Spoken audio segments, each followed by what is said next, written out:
Good morning, friends. Welcome you all in IFL webinars. Today we are discussing on learn how to trade in commodities, future and option. As we have noticed that in year 2020 to year 2021, we have seen a huge momentum in commodity market, as well as we have seen that huge participation increased in the commodity market. However, equity market is also performing, currency market is also performing. So how we trade in commodity market by using future and option, as this is a futures market, तो इसमें किस तरीके से हमको trade करना है और क्या हमको इसमें चीज़ों को ध्यान में रखना है, उसके लिए हमने आज हम एक वेबिनार कर रहे हैं। इसमें हमारे साथ विनीत कालेर जी हैं जो कि एमसीएक्स से हैं और मिस्टर चंद्रनाथ पांडे हैं जो एमसीएक्स से हैं, और मैं हूं आपके साथ आईएफएल से, जो कि आपको आउटलुक के बारे में किस तरह की रणनीति रखनी चाहिए, how to trade in commodity, what are the targets, what are the stop loss and how to trade and how to identify the trend. So we'll discuss all the things in this webinar. So welcome you all in this webinar, and I am warm welcome to Mr. Chandranath Pandey and Mr. Vineet for giving this opportunity to come in our webinar. So first of all, I would like to invite Mr. Vineet ji for giving their presentation. So please welcome Vineet ji. Yeah. Thank you, Anuj ji. Thanks a lot for having us here on the platform. We'll be very happy to share the knowledge on commodity derivatives with everyone. Do we start or we wait for a minute or so? Please start. Okay. We'll start. Fine. Good morning, everyone. A warm welcome on the Saturday morning from both IIFL and MCX. We are here to talk about the topic, which is commodity derivatives from our side, and we'll be covering on a few aspects on what is there, in the market, what instruments are available on the exchange, and what all opportunities you can find by dealing and trading on these instruments. To start off, since we all know we are part of financial markets, which also have different asset classes like capital market, debt market, forex, and commodity being one of them. So this is commodity market, which is colored in red, is what we are concentrating today. But before we talk about this market, we have to just see that since we are in financial markets and these are all derivatives, so it is easily seen that many people in the markets, they make strategies using different asset classes, and that is also required in dire circumstances like what we would have seen in COVID situations, or some situations wherein other asset classes are not performing. So this concept of not keeping your eggs in a single basket is very important, and that is sufficed by making strategies involving different asset classes. That is important. But when we talk about commodity market today, I'll show you a different dynamics. Since these all asset classes are running simultaneously for a bit of time during the day in India, so they also have some interlinkages and interrelations among themselves. So to start off, both Hindi और English दोनों use करो यार. Yes, मैं दोनों use करूंगा. Thank you Pandey ji, मैं दोनों use करूंगा. तो ये जैसे एसेट क्लासेस हैं, इनमें इंटर रिलेशन रहता है, तो that inter relation is very very important. हम जब भी इस कमोडिटी मार्केट के बारे में बात करते हैं, पहली चीज याद रखनी है कि this is the global market. Global market क्यों बोला जाता है इसको? क्योंकि इसका यूजेज बेसिक है, हर जगह है, और इसकी demand, supply, availability, tradability of commodity products are in all parts of the world. Example एक लेते हैं, उसके बाद इंटररिलेशन समझेंगे. फॉर एग्जाम्पल, जैसे अब we are in India, we don't produce enough of crude oil, but we as consumers we use a lot of crude oil. हमारा in house India में इतना प्रोडक्शन नहीं है कि हमारे डिमांड को मीट कर पाए. So what we do is we import a lot of crude oil from different oil exporting countries. Similarly, हम इंडिया में we produce a lot of products like wheat, cotton, sugar. These are products, few of them I'm naming, these are products which are exported.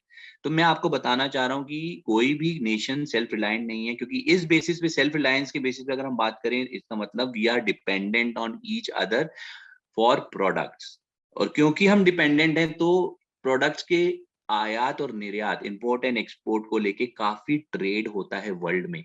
और जहां पे भी product की बात हुए वहां पर products are nothing but commodities. तो ये एक फिजिकल साइड हो गया। नाउ इस कमोडिटी मार्केट का अगर आप रेंज देखेंगे तो ये एक नॉर्मल छोटे मंडी से लेके रिटेलर से लेके फार्मर से लेके इंपोर्टर एक्सपोर्टर होलसेलर प्रोसेसर्स स्टॉकिस्ट्स इन सबको जोड़ता है। जो भी फिजिकल मार्केट्स के साथ प्रोडक्ट के साथ डील करता है उन सबको ये जोड़ता है। तो जो प्लेयर्स इन मार्केट्स में डील करते हैं राइट, उनको इन मार्केट्स के जो प्रोडक्ट्स हैं जो कमोडिटीज हैं उनके साथ उन कमोडिटीज का रिस्क आता है जिसको बोलते हैं प्राइस रिस्क राइट। जैसे एक छोटा और एग्जांपल ले लेते हैं, क्रूड ऑयल की बात की थी, हम क्रूड ऑयल को ही आगे लेते हैं।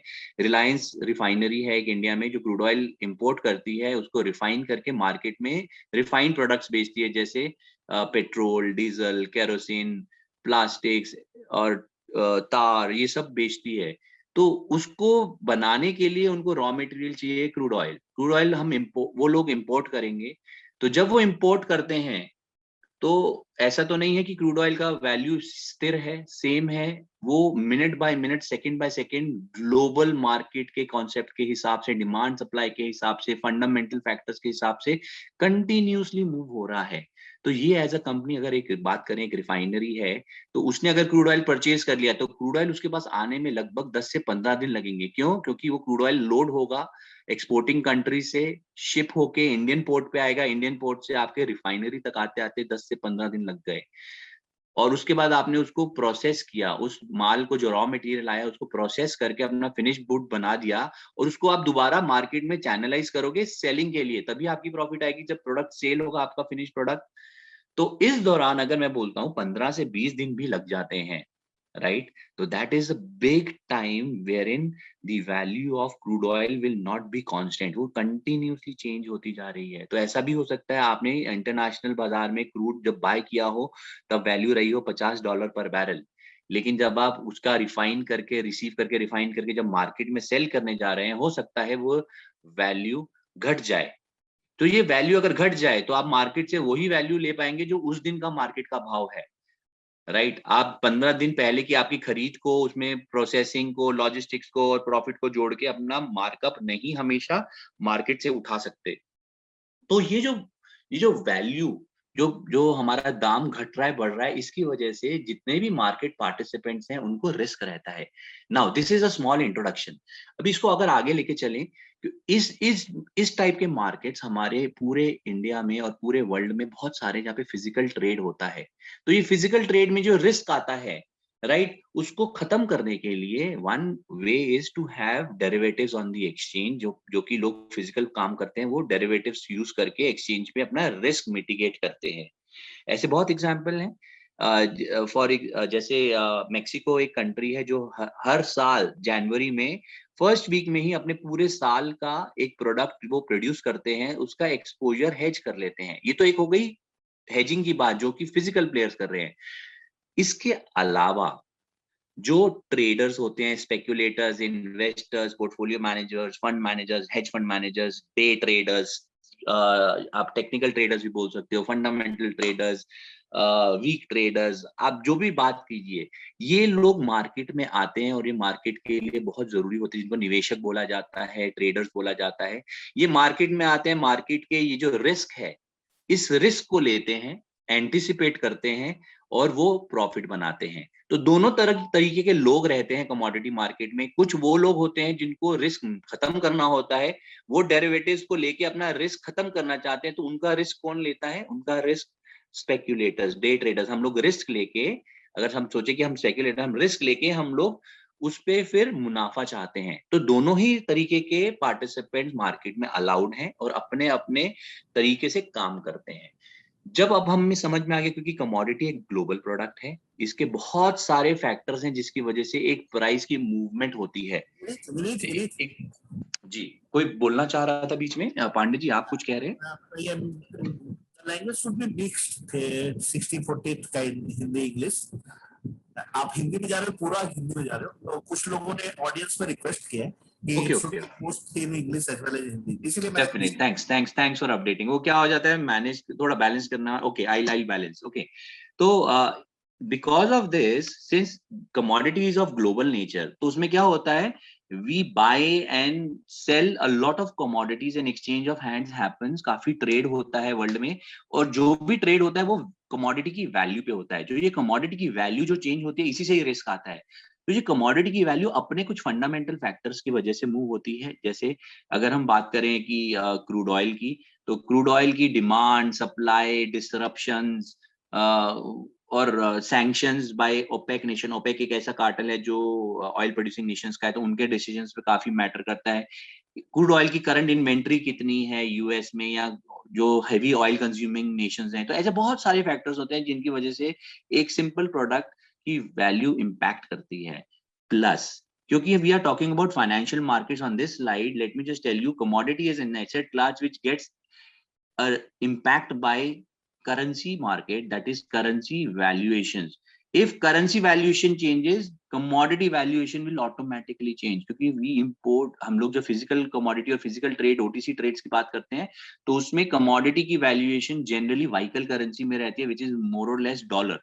So in case if dollar changes, it has an opposite relation with the commodity valuation. तो commodity के fundamentals खुद तो हैं, इंपोर्टिंग, एक्सपोर्टिंग, अवेलेबिलिटी, सप्लाई की इशू है, डिमांड्स बढ़ रही है, वो तो अपने हिसाब से चल रहा है। लेकिन अगर कमोडिटी की वैल्यूएशन चेंज हो जाएगी तो उसके हिसाब से हमको देखना पड़ेगा कि क्या अदर फैक्टर्स हैं, क्या करेंसी की वजह से चेंज हुआ है। मैं आपको एक स्लाइड दिखाऊंगा जिसमें एक बहुत एविडेंट दिखेगा करेंसी का इंपैक्ट। तो करेंसी, जब भी आप कमोडिटी में होते हैं, आपको सबसे पहले ध्यान देना है कि आप कमोडिटी के फंडामेंटल्स को देखिए, प्लस साथ में करेंसी मार्केट्स में क्या चेंजेस आ रहे हैं और उनका क्या इंपैक्ट आ रहा है। You have to always keep a track on that. एक और मार्केट है इसको डेट मार्केट बोलते हैं। इसमें generally interest rate derivatives trade होते हैं, इंटरेस्ट रेट के इम्पैक्ट्स आते हैं। तो आप अगर देखेंगे करंट कोविड टाइम में भी interest rates have been increased and rather than decreased by most of the countries, plus उन्होंने क्वांटिटेटिव ईजिंग मेजर्स लिए हैं। ऐसा जब भी इंटरेस्ट रेट डिक्रीज होता है तो क्या होता है, किसी भी कंट्री की जो करेंसी होती है वो डिवैल्यूएट होती है, राइट। और ऐसे रिजर्व बैंक्स सारी कंट्रीज में है जिन्होंने ऐसे मेजर्स कुछ लिए हैं। तो ये इंटरेस्ट रेट अगर बढ़ रहा है या कम हो रहा है, इससे क्या होता है, आपका तुरंत इंपैक्ट आपके करेंसी पर आएगा, और क्योंकि करेंसी पे आएगा तो आपके कमोडिटी वैल्यूएशन पे इंपैक्ट आने ही वाला है। प्लस अगर इंटरेस्ट रेट बहुत ज्यादा कम कर दिए जाए, इसका मतलब गवर्नमेंट चाहती है, रिजर्व बैंक गवर्नमेंट के साथ मिलकर इकोनॉमी में बहुत ज्यादा पैसा डाल के इकोनॉमी साइकिल को रिवाइव करना चाह रहे हैं। तो क्या कर रहे हैं, लोगों के हाथ में पैसा ज्यादा दे रहे हैं कि वो स्पेंड करें। स्पेंड करेंगे तो demand will pick up, demand will pick up, your industry production will pick up. तो इससे क्या होता है, inflation can go up, can trigger. तो उस हिसाब से भी इंटरेस्ट रेट का एक इम्पैक्ट देखने को मिलता है कमोडिटीज पे। प्लस कैपिटल मार्केट, हमको पता है एफआईआईज आते हैं, बहुत इन्वेस्टमेंट आता है, तो वो जब आते हैं तो अपने साथ फॉरेन करेंसी लेके आते हैं जो कि इंडियन रुपीज में कन्वर्ट की जाती है एंड देन इन्वेस्ट होता है।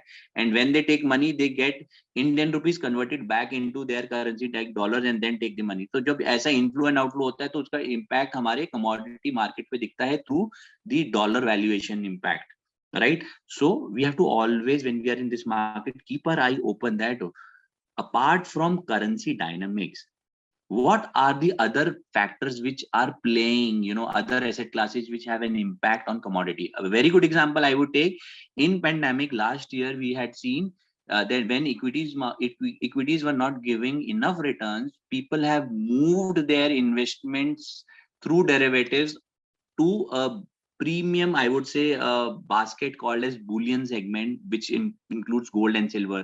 So that is in August to September last year, we saw gold and silver reaching their lifetime high prices. Because of pandemic, suddenly gold demand would have not gone up. It is because of interplay of, people working in all the assets who have an interlinkages. So they keep on moving their funds, and they usually try to be in commodities always, because commodity is a product which will not always give you a zero return. तो market जब गिरता है धड़ाम से, crisis में गिरता है, तो कमोडिटी आपको सपोर्ट करता है, राइट। इसके बहुत सारे रिसर्च और स्टडीज प्रूव कर चुके हैं इस फैक्ट को, राइट। तो ये एक बहुत अच्छा एसेट क्लास है, आपके इन्वेस्टमेंट में होना चाहिए। Plus overall 86 global commodity exchanges are there in the world, and उन सब में ही कमोडिटीज को इन 4 सेगमेंट्स में विभाजित किया गया है, डिवाइड किया गया है। एक है एग्री सेगमेंट जिसमें आता है whatever we could produce over the ground or under the ground, whatever we could produce vegetative could be consumed are clubbed in agriculture segment. उसमें क्या आएगा? pulses, spices, plantation, तो जो भी खाद्य पदार्थ, जो भी एग्रीकल्चर से रिलेटेड प्रोडक्ट होगा वो एग्री सेगमेंट में आ गया। उसके बाद सेकंड सेगमेंट होता है बेस मेटल्स, इसको हम इंडस्ट्रियल सेगमेंट भी बोलते हैं। It includes generally copper, nickel, lead, zinc, aluminium. Now, these are called as industrial metals because they have a heavy usage in all the industries, whether you are in construction industry, whether it is an automobile industry, whether it is telecommunication, whether it is electronics, whether it is computers, mobile industry, transport industry, a heavy usage of these products are seen. So that is why these are called as industrial segments, industrial metals. We have a third segment called as energy. What do we have here is we have products which are used for generating energy products like crude oil, natural gas, coal, right? The fourth segment is bullion, which says that, by name itself, it is saying that it will have gold, silver, diamond, platinum, palladium, right? These are the four large segments all across the world. You have all commodities segregated under these four segments. इसके अलावा एक intangible segment भी है, that is we have weather derivatives. Already Chicago climatic exchange और Tokyo climatic exchange पे already weather derivatives हैं. कुछ लोग, जैसे कुछ इंडस्ट्रीज ऐसी हैं जिनको रिस्क रहता है weather temperature fall and increase से, रेनफॉल से, तो वो लोग अपना जाके इस पे ट्रेड करके डेरिवेटिव से अपना रिस्क मैनेज कर सकते हैं और रिस्क टेकर जाके प्रॉफिट ले सकते हैं वहां पे। we have freight derivatives, we have electricity derivatives in India. Electricity is trading in Indian exchanges. एक exchange है जिसमें electricity, तो वर्ल्ड वाइड ऐसे कॉन्सेप्ट चल रहे हैं। Very soon you will see even water as a derivative be traded on the exchange platform, and CME is deciding on that, और very soon you will see कि water as a derivative use होगा। तो commodity overall क्या है, वो कुछ ये these are raw materials जो कि दूसरे मटेरियल्स को बनाने में काम आता है। ये एकदम प्योर बेसिक मटेरियल्स होते हैं और इन्हीं मटेरियल्स को लेके हमारे डेरिवेटिव कॉन्ट्रैक्ट्स बनते हैं जो कि एक्सचेंज पे ट्रेड किए जाते हैं। डेरिवेटिव का मतलब क्या है? इट इज एन इंस्ट्रूमेंट जिसकी वैल्यू उसके अंडरलाइंग एसेट से आ रही है। तो डेरिवेटिव सारे सेगमेंट्स में है। इक्विटी डेरिवेटिव्स होते हैं, इंटरेस्ट रेट डेरिवेटिव्स होते हैं, करेंसी डेरिवेटिव्स होते हैं, उसी तरीके से कमोडिटी डेरिवेटिव्स भी होते हैं। That is agri commodity derivative, base metal commodity derivative, energy derivatives, and we have bullion derivatives. तो इन जो सिंपल कमोडिटीज हैं जिनका जिसमें कोई बहुत ज्यादा प्रोसेसिंग नहीं, बेसिक कमोडिटीज को अंडरलाइन कंसिडर करके उनकी क्वालिटी मेजर करके स्टैंडर्डाइज करके डेरिवेटिव्स बनाए जाते हैं। कौन बनाता है ये डेरिवेटिव्स? जो कि एक्सचेंज पे ट्रेड होते हैं। Exchange make those derivatives and they get it approved from the regulator. So these derivatives which are traded on MCX, they are all standardized derivatives. Not for that matter MCX, जितने भी exchange पे derivatives होते हैं वो they are standard derivatives whose terms could not be changed.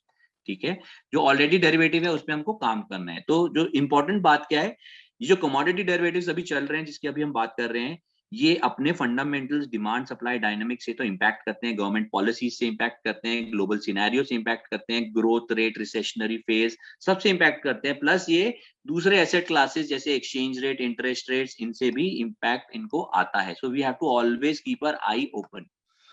As of now हमारी market में कौन लोग अलाउड है ट्रेडिंग के लिए एज पर दी रेगुलेशन? डोमेस्टिक रिटेल पार्टिसिपेंट सभी अलाउड हैं, स्पेक्युलेटर्स, आर्बिट्रेजर्स, इन्वेस्टर्स, जॉबर्स, स्कैल्पर्स और फंडामेंटल ट्रेडर्स, टेक्निकल ट्रेडर्स, आप जितने भी नाम सोच सकते हैं वो सब अलाउड हैं। कॉर्पोरेट हेजर्स, ये वो कंपनीज हैं जो प्रोडक्ट में डील करते हैं, वो अपना रिस्क मिटिगेट करना चाहते हैं। तो रिस्क कौन लेता है इन कंपनीज से? स्पेक्युलेटर्स, रिस्क टेकर्स रिस्क लेते हैं। ट्रेडर्स, हेज फंड जो कि category 3 alternate hedge fund, bank subsidiaries को भी अलाउ किया है पार्टिसिपेशन के लिए। फॉरेन एलिजिबल एंटिटीज, राइट, जिनका एक्सपोजर इंडियन मार्केट में है, जैसे एग्जांपल अभी आने वाले समय में ग्रीन रेवोल्यूशन टाइप लग रहा है in terms of usages of going for transport industry. काफी लोग बैटरी लिंक्ड प्रोडक्ट्स बनाएंगे और वो बिकेंगे, तो आप समझ लीजिए लिथियम बैटरीज के प्लांट बाहर की कई कंपनीज इंडिया में आके लगाएंगी। To manage that risk of the product which is used in lithium batteries, they will have to find a way to protect themselves. तो वो लोग एक्सचेंज पे आके रिस्क हेज करेंगे, तो वो भी अलाउड है। Mutual funds, portfolio management system, they are all allowed. Exchange पे ट्रेडिंग के टाइम, क्योंकि commodity market is bigger than in timing as compare to equities और फॉरेक्स, हम लोग सुबह 9 बजे से लेके 11:30 बजे समर टाइम्स में कुछ कमोडिटीज पे डेरिवेटिव्स को अलाउ करते हैं ट्रेडिंग के लिए, and some are traded till 11:55 in winter timings. Agri products जिनकी लोकल रेफरेंस है वो 9 से 5 बजे तक डेरिवेटिव ट्रेड करते हैं। जिनकी इंटरनेशनल रेफरेंस है like cotton, crude palm oil, ये 9 to 9 12 घंटे की विंडो होती है इनकी। और Boolean metals and energy derivatives 9 से रात को 11:30 बजे तक ट्रेड होते हैं एक्सचेंज पे। ये इसीलिए है क्योंकि ग्लोबल प्रोडक्ट्स हैं, तो ग्लोबल मार्केट के हिसाब से इनकी अवेलेबिलिटी रात तक रहती है जब तक बेंचमार्क एक्सचेंज होते। This is the kind of screen which is live. Today we are on Saturday. I could not show you the live screen wherein we get the live prices and all activities, hedging, trading, speculation, everything what you can think of happens on this screen. Now, let us go to the business. The business is when we said there is an interrelation between currency and international factors. And let me just give you a small example. How international prices they impact the Indian prices or the local prices. Since we have products which are common in all the parts of the world for commodities, same products हैं, उनकी demand अलग अलग हो सकती है, right? आप देखिए, मैंने एक एग्जांपल लिया है गोल्ड, इसको बोलते हैं जस्ट पैरिटी शीट या कंपैरेटिव शीट।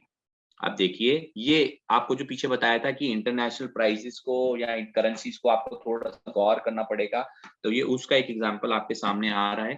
आप देखिए, ये बाकी कुछ कैलकुलेशन सिर्फ कैलकुलेशन के लिए है, राइट? वो स्टैटिक रहेगी। तो जो क्या चेंज होने वाला है वो आपको बताता हूँ, आप मेरा कर्सर फॉलो कीजिए। क्योंकि गोल्ड इंटरनेशनल मार्केट में भी ट्रेड होता है, तो इंटरनेशनल गोल्ड का स्पॉट प्राइस हमने डॉलर पर आउंस के हिसाब से लिया। 17 ये करंट नहीं है, बट एग्जांपल के हिसाब से समझिए 1784.66। इसमें हम CIF, carriage, invert and freight add करते हैं, $1.25। हमारे पास जो प्राइस आता है वो है 1785। हम उसको मल्टीप्लाई करते हैं 32.1507, तो इससे हमारा आउंस टू केजी में कन्वर्जन हो जाता है फिगर का, क्योंकि बाहर डॉलर पर आउंस में वैल्यूएशंस रहती हैं गोल्ड की। तो जैसे ही हमने इस मल्टीप्लिकेशन फैक्टर के साथ मल्टीप्लाई किया, तो हमारे पास डॉलर्स पर केजी की वैल्यूएशन आ गई। इंटरनेशनल मार्केट में थोड़ी सी बेटर प्योरिटी रहती है 24 कैरेट गोल्ड की 999, और हमारे यहाँ पे 995। तो उसको डिस्काउंट करने के लिए हमने उसको 999 से मल्टीप्लाई करके 995 से हमने डिस्काउंट, हमारे पास वैल्यू आ गई 57,136। ये आ गई हमारी डॉलर्स पर केजी में। उसके बाद हम क्या करेंगे, इसको हमने USD INR रेट के साथ मल्टीप्लाई करेंगे, तो वो हमारी वैल्यू क्या आ गई, रुपीस पर केजी आएगी। ये जो भी मैं बता रहा हूँ, ये कन्वर्जन ये सारे फिक्स रहने वाले हैं। तो जो इंपॉर्टेंट पार्ट है वो येलो में हाईलाइट है। तो क्या चेंज हो रहा है, हमारा इंटरनेशनल गोल्ड प्राइसेस चेंज हो रहा है और हमारा करेंसी रेट एकदम से चेंज होता जा रहा है, राइट? उसके बाद तो सारी चीजें कुछ समय तक स्टैग्नेंट रहती हैं। जैसे इंडियन रुपीस में पर केजी वैल्यू आ गई, उसमें हम कस्टम ड्यूटी ऐड करेंगे, लो लैंडेड कॉस्ट आ जाएगी। उसके बाद जिन थ्रू ये प्रोसेसेस होंगे वो उनकी कॉस्ट रहती है, वो ऐड करेंगे। हमारे पास होलसेल प्राइस पर केजी ऑफ गोल्ड आ गया, लेकिन हमारे यहाँ पे तोले का हिसाब चलता है, 10 ग्राम का हिसाब चलता है प्राइसिंग में। So we divided by 100, so we got a parity price from international price reference of gold to be coming out to 47,439.93. Now understand, if I say we keep all the things constant, बाकी सब constant है, अगर हम बोलते हैं कि currency price नहीं move होता है, सिर्फ $1 मूवमेंट अगर इंटरनेशनल मार्केट में गोल्ड को लेकर आएगा, तो आपको देखिए साइड बाय साइड मैंने एक और शीट बनाई है, वो सब सेम चीज है, लेकिन एक यहाँ पे सिर्फ $1 का फर्क किया है कि अगर गोल्ड इंटरनेशनल मार्केट में $1 से मूव होता है, तो इम्पैक्ट आप देखिए, ये 47439 से बढ़कर 47463 हो गया। इसका मतलब लगभग 24 रुपीज का approximately there is an impact because of global price of the same product, that is gold, which has changed, right? So this is the impact which we have to always keep in mind, because the commodity is a global product. Second I want to refer on is, what if we don't change the spot price? What if we assume that the price of gold has not changed for some time, but the currency rate has changed, because both markets are working independently. ऐसा एक बार situation लेते हैं कि हमारा spot market price change नहीं हुआ, लेकिन हमारा करेंसी प्राइस ₹1 से रुपी एप्रिशिएट कर गया, 74.94 से चेंज होकर 73.94 हो गया। तो आप इस करेंसी का, जो बोला था करेंसी का इम्पैक्ट आता है, अब इस करेंसी का इम्पैक्ट देखिए, हमारी जो फाइनल जो वैल्यूएशन आएगी आप देखिए, उसमें लगभग ₹570 का गैप आ गया, सिर्फ एक रुपए मूवमेंट से रुपी डॉलर रेट में। Now the challenge is, both international price of the product as well as dollar price, exchange rates are continuously changing. तो यहाँ पे मैं आपको बताना चाह रहा था, जैसे एक रिलायंस का एग्जांपल लिया था, रिफाइनरी है, उसने क्रूड ऑयल इंपोर्ट किया, उसकी वैल्यूएशन फिक्स हो गई ₹50 पे, but crude oil prices are continuously changing in international market, as well as the rate of currency is also changing, क्योंकि उसको इंपोर्ट करके payment, that impact. So that is what I want to emphasize here, is that dollar and currency importantly plays a bigger role, indirect, with an inverse relation in terms of the commodity valuations. Now that is independent of the fundamentals of those commodities. अभी तो यहाँ पर हमने gold के fundamentals नहीं consider किए हैं, ये सिर्फ इम्पैक्ट आ रहा है currency and international price of same asset which is moving, right? एक ऐसा एग्जांपल है, I will not go in detail, ऐसा सिल्वर के लिए भी लिया, so that you know we are all in sync. Silver is say $26.12 per ounce, it is there. So if we say, if silver prices they move only by a cent, मतलब 0.01 से move हो गया, 26.12 से वो 26.11 हो गया, बहुत छोटा मूवमेंट है, तो आप देखेंगे it is again bringing around 20 to 24 rupees of movement in global in the prices of gold in India. So this is a very small movement. So we have to always keep, since we are in global products, commodities are global products, we have to always see what is the impact which we face as traders or participants in commodity derivative segment because of international price movement of same product. Plus, what if even currency is also changing? So is it changing to our advantage or our disadvantage? So you have to also keep this in mind while strategizing and participating. और एक example यहाँ पे वही लिया कि यहाँ पे gold price is not moving and we change currency price, USD, you put around 800 points rupee move. My God, that is huge. So that shows, you know, international currency prices, they have both international products as well as currency prices, they have an impact. As of now in India, because of the regulator, which is SEBI, they have allowed 91 commodities on which we can have derivatives, right? 91 commodities have been marked, but as of now, we have only 15 products on the exchange. मैं आपको 15 products दिखाऊंगा, लेकिन SEBI ने 91 allow किया है, तो इसका मतलब अभी क्या है, हमारे पास अभी और मार्केट में ग्रोथ आनी बाकी है, और वो वॉल्यूम्स और आएंगे। कैसे आएंगे? जैसे जैसे हम लोग मार्केट से जुड़ते जाएंगे, तो एक्सचेंज को अलाउ किया जाएगा के थ्रू कि आप और प्रोडक्ट्स में डेरिवेटिव लाइए कि मार्केट पार्टिसिपेंट्स को और प्रोडक्ट मिले। तो अभी बहुत सारा ग्रोथ बाकी है। तो जैसे एग्रीकल्चर में grain, spices, fibre, oil complex, energy products, bullion segment, metal and alloys, तो सब है। Out of these what we have right now is we have a bullion segment जिसमें गोल्ड सिल्वर है, एनर्जी सेगमेंट जिसमें crude oil, natural gas है, MCX पे derivatives हैं, base metals में हमारे पास aluminium, copper, lead, nickel, zinc है, एग्री सेगमेंट में हमारे पास कार्डेमम, कॉटन, CPO, कपास, मेंथा, रबर, इन पे है डेरिवेटिव, राइट? हमारे पास दोनों टाइप्स ऑफ इंस्ट्रूमेंट्स अलाउड हैं, फ्यूचर्स भी है और ऑप्शंस भी है। प्लस हमारे पास जैसे इक्विटी में इंडेक्स होता है, ऐसे कमोडिटी में इंडेक्स भी अलाउड है। इसकी थोड़ी डिटेल हम बाद में देखेंगे। ये यहाँ पे सेगमेंट इंडेक्स है, जैसे बुलियन एक सेगमेंट है तो बुलियन इंडेक्स है, आप मेरा कर्सर फॉलो कीजिए, बुलियन इंडेक्स है और उसके ऊपर बुलियन इंडेक्स है। जैसे इक्विटी में निफ्टी इंडेक्स होता है और आप निफ्टी के FNO पे काम करते हैं, वही कॉन्सेप्ट यहाँ पर भी है, स्टार्ट हो चुका है और आने वाले टाइम में और प्रोडक्ट्स में भी आएगा। तो बुलियन इंडेक्स फ्यूचर्स ऑलरेडी हैं, मेटल इंडेक्स फ्यूचर्स ऑलरेडी हैं, तो ये कैसे हो रहा है we will see. So this has been our overall graph of turnover. आप लोग काम करते हैं तो exchange का turnover आता है, तो this has been the growth on MCX on all these segments.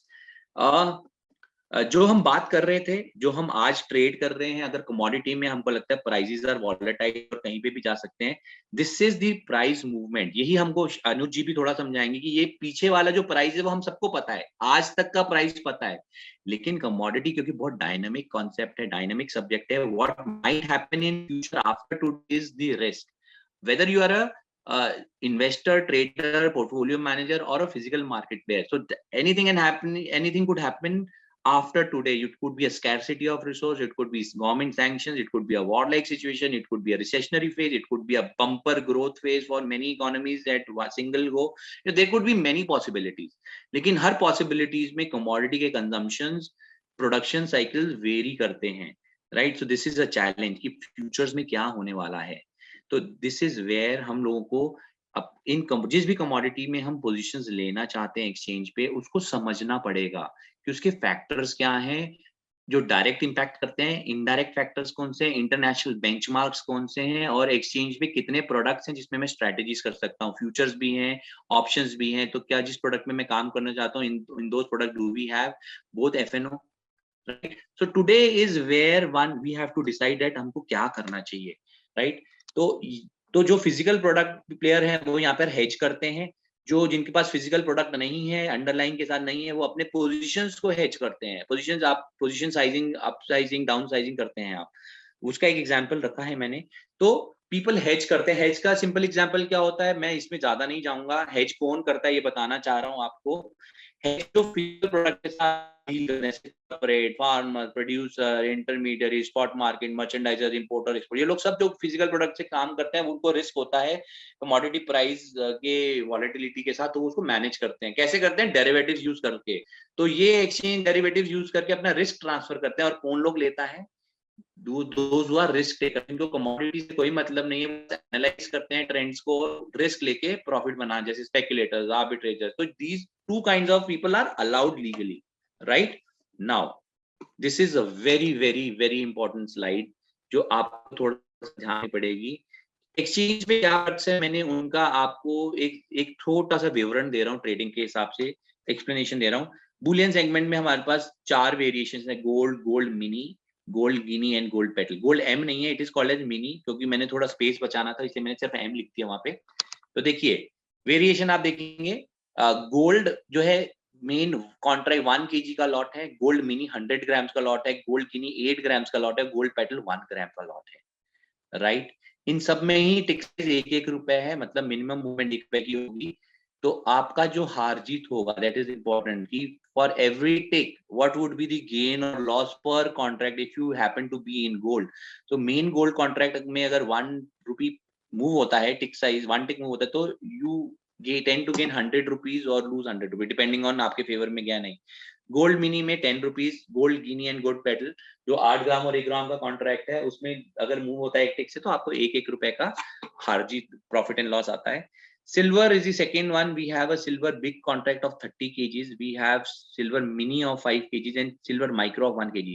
Now you would see कि बड़े और छोटे contracts सारे available हैं. That is to cater all kinds of people in the market. बड़े hedger, बड़े traders, small hedger, retailers, REIT participants, सबको equally मौका दिया गया है so that they can come and participate. Now very important. All these contracts are delivered on expiry. ये सारे contract जो डेरिवेटिव्स हैं उनकी एक्सपायरी पर अगर आपका ओपन पोजीशन है तो आपको डिलीवरी मार्क हो सकती है. तो आपको याद रखना है that in case if you don't want delivery, तो एक टेंडर पीरियड से पहले आपको अपने पोजीशन स्क्वायर ऑफ करके रोल ओवर कर लेने हैं, या स्क्वायर ऑफ करके व्हाटएवर प्रॉफिट बुक करना है, लॉस बुक करना है, आपको हट जाना है मार्केट से. But in case if you want to take delivery on the exchange, तो आप अपने पोजीशन अगर ओपन रखते हो तो towards the end on expiry for all the open positions इस प्रोडक्ट में डिलीवरी मार्क होगी. तो as a buyer if you have an open position, expiry तक तो आपको डिलीवरी लेनी पड़ सकती है पूरा पैसा देके, और अगर आप सेल पोजीशन में हो तो आपको डिलीवरी देनी पड़ सकती है. तो जो डिलीवरी लेनी और देनी उसका स्टैंडर्डाइज होता है, जो कॉन्ट्रैक्ट्स में लिखा हुआ है कि एक क्वालिटी का ही आप प्रोडक्ट डिलीवर कर सकते हो as a seller and receive कर सकते हो एज अ बायर, राइट? तो this is an important point. तो if you are only a participant without an underline, तो आपको अपने पोजीशंस टेंडर पीरियड में आने से पहले कॉन्ट्रैक्ट के आपको हट जाना है, नहीं तो रोल ओवर कर लेना है. सिमिलरली फॉर एनर्जी सेगमेंट, हमारे पास एनर्जी में क्रूड ऑयल और नेचुरल गैस है. आप देखिए यहाँ पे बैरल्स में बात हो रही है क्रूड ऑयल के लिए, और नेचुरल गैस के लिए million metric British thermal unit MMBTU में बात हो रही है. इनका टिक साइज है 1 rupee for crude oil and 10 पैसा फॉर नेचुरल गैस. तो अगर 1 रुपए से मूव होता है 1 रुपी पर बैरल, तो लगभग 100 रुपए का हार जीत, प्रॉफिट और loss is you could see per tick on crude oil contract. Natural gas में 125 आता है 10 पैसा के हिसाब से. Now, look at this, these two contracts are cash settled on the exchange. Okay, ये contracts क्या है? ये मैंने जो last जो है ये the last column it is जैसे गोल्ड का बाय मंथली, तो this gold 1 kg you will have 6 contracts in a year. Gold M ये मंथली कॉन्ट्रैक्ट जहाँ पे लिखते हैं उसका मतलब आपके पास 12 कॉन्ट्रैक्ट होंगे एक साल में. जहाँ पे 5 कॉन्ट्रैक्ट लिखते हैं, सिल्वर के इन डिनोमिनेशन में सिर्फ 5 कॉन्ट्रैक्ट्स होंगे in a year. Right, this is what I want to mean by the last column. Now, crude oil and natural gas are cash settled contracts that in case if you have an open position till expiry in crude oil and natural gas, your all positions will be cash settled. Open positions will be cash settled on expiry. यहाँ पर delivery नहीं होता है. Base metals में energy में delivery नहीं होता. Base metals aluminium, copper, lead, nickel, zinc we have for different variation. Aluminium 5 metric ton contract, copper 2.5, lead 5 metric ton, nickel 1.5 metric ton, zinc 5 metric ton. इनके टिक size में आप देखेंगे सबके same नहीं है, वेरिएशन है. एल्यूमिनियम, कॉपर, लेड के जो टिक साइज है, मिनिमम प्राइस मूवमेंट इज 5 पैसा, निकल का 10 पैसा एंड जिंक का 5 पैसा. तो उनका पर टिक मूवमेंट के आप हिसाब से देखेंगे तो एल्यूमिनियम का एक टिक मूवमेंट में आपको 250 रुपीज प्रॉफिट लॉस होता है, कॉपर का 125, लेड का 250, निकल का 150, जिंक का 250. And last we have an agri segment. We have cardamom, cotton, CPO, कपास, मेंथॉयल, रबर. कार्डमम केजीज में 100 केजीज का लॉट है, कॉटन 25 बेल्स का लॉट है, एक बेल 170 केजीज का होता है. CPO is a 10 metric ton contract, कपास is 4 metric ton contract, mentha oil is 2 drums 360 KGs contract, rubber is 1 metric ton. And with that आप देखेंगे टिक साइज, कार्डमम 10 पैसा, you have a profit and loss of 10 rupees per tick on cardamom, 250 rupees profit and loss per tick on cotton, that is rupees 10. 10 rupees is the minimum tick movement in cotton. 10 paisa in CPO will give you 100 rupees profit and loss for per tick. Kapas again 50 paisa, it will give you 100 rupees per tick. Menthol again 36 rupees per tick. So this is how, you know, this is important. Plus आप देखेंगे यहाँ पर सारे contracts अभी base metals के और mostly in agri contracts they are compulsorily delivered. इसका मतलब क्या है? Open till expiry you would be marked delivery. आपको डिलीवरी लेनी पड़ सकती है एज अ बायर और आपको डिलीवरी देनी पड़ सकती है एज अ सेलर. तो ये हमको डिसाइड करना है that whether I want to go for delivery or if I don't want to go for delivery. So before tender period which starts, I have to either square off my position, book my profit, or roll over, whatever is my decision. Now there are two contracts which are called as both option contracts. Now in this both option contracts, towards the expiry, if both buyer and seller they agree, you know, this is for people who want to give and take delivery. Both option उनके लिए important है. Otherwise कोई भी trade कर सकता है, कभी भी एंटर एग्जिट करो. लेकिन ये एक्सपायरी वाले दिन ये कंडीशन आएगी कि it is a both option contract. तो अगर उसमें आउटस्टैंडिंग पोजीशंस हैं and buyer and seller both agree to give and take the delivery, then deliveries are mark, otherwise the positions are cash settled. Okay, now we have products called as these were for futures. इन सब पे futures था. अब हमारे पास कुछ option and futures हैं. ये एक यूनिक प्रोडक्ट है. इक्विटी में क्या होता है? ऑप्शन ऑन स्पॉट प्रोडक्ट्स होता है. Now here we have option on future. इसका मतलब ऑप्शन का जो अंडरलाइन है वो एक फ्यूचर कॉन्ट्रैक्ट होगा. Right now we have 5 contracts in this segment. We have gold option on futures, we have silver option on future, crude option on future, copper option on future, and zinc option on future. So what is this option on future? That on expiry, if you are in the money, your position gets devolved or converted into the underlying future contract. So gold का option का underlying क्या होगा? Gold future contract. Likewise, so let us just understand the underlying will be a commodity future contract which is already traded on MCX. Now how these products get settled on exercise, that is on expiry. Since they are all European options, तो आपको अपनी right exercise करने का मौका आप expiry पे मिलेगा. So on expiry, if you exercise, your option positions shall convert or devolve into underlying future positions. तो आपका ऑप्शन खत्म होके फ्यूचर्स में कन्वर्ट हो जाएगा. तो जितने भी लॉन्ग कॉल अपने एक्सरसाइज होते हैं तो वो लॉन्ग फ्यूचर्स में कन्वर्ट हो जाएंगे. लॉन्ग पुट जो एक्सरसाइज के लिए जाते हैं वो शॉर्ट फ्यूचर्स में कन्वर्ट हो जाएंगे. शॉर्ट कॉल जो कॉरेस्पॉन्डिंगली कन्वर्ट होंगे वो शॉर्ट फ्यूचर्स में जाएंगे. शॉर्ट पुट कन्वर्ट होके लॉन्ग फ्यूचर्स में जाएंगे. राइट, इसका एक मैकेनिज्म है. Now, this mechanism of conversion is very important. मैं फटाफट से कवर कर दूंगा, आप समझिए. इक्विटी में कॉन्ट्रास्ट देता हूँ. इक्विटी में जितने भी on expiry eight the money होते हैं वो वर्थलेस हो जाते हैं, out of the money worthless हो जाते हैं, और इन द मनी का आपको कैश सेटलमेंट होता है. कमोडिटीज में क्या होता है, हमारे पास एट द मनी फाइंड करने के बाद एक बैंड फाइंड किया जाता है जिसको बोलते हैं CTM, close to the money. Okay, example हम क्लोज टू द मनी का इमीडिएटली देख लेते हैं. फॉर एग्जांपल ये गोल्ड डेरिवेटिव था, राइट. अगर उसका स्ट्राइक लेवल जो स्ट्राइक लेवल डिफरेंस है वो 100 रुपीज है. अंडरलाइन प्राइस अगर एक्सपायरी वाले दिन 45,010 होता है तो इसका स्ट्राइक लेवल, इसका जो नियरेस्ट एट दी मनी होगा वो हो जाएगा 45,000. तो इससे 2 स्ट्राइक लेवल्स ऊपर और 2 स्ट्राइक लेवल्स नीचे, मतलब 45,000 से 2 स्ट्राइक लेवल ऊपर मतलब 45,200 और नीचे 44,800. तो this 5 strikes they become a CTM, close to the money band. अगर ये अंडरलाइन सेटलमेंट प्राइस बिल्कुल एग्जैक्टली मिडवे में आता है स्ट्राइक इंटरवल के, जैसे 45,050, इस केस में 45,050 से 2 स्ट्राइक प्राइस नीचे एंड 2 स्ट्राइक प्राइस ऊपर विल बी CTM. एंड अगर ये 50 से ज्यादा होता है तो we take the next as the ATM 45,100 and this is how CTM band is formed. Now understand, on settlement generally क्या होता है, कुछ प्लेयर सेटलमेंट के लिए अपनी स्ट्रेटजीज नहीं रखते, लेकिन कुछ लोग जो रखते हैं सेटलमेंट के लिए, तो उसमें क्या होगा, आउट ऑफ द मनी जितने भी पोजीशंस होंगे वो वर्थलेस हो जाएंगे, राइट. इन द मनी जितने पोजीशंस होंगे वो ऑटोमेटिकली फ्यूचर कन्वर्ट कर दिए जाएंगे ऑटोमेटिकली. लेकिन even after being in the money and if you don't want that conversion to happen, so you need to give contrary instructions to the exchange that even though I am in the money, I don't want to devolve my positions into futures. So what will happen? Exchange will not give you the in the money profit. आपका position worthless हो जाएगा in case you give a contrary instructions even being in ITM. Now, since we have CTM group, तो CTM में क्या होता है, 2 in the money strikes होते हैं, 2 out of the money strikes होते हैं.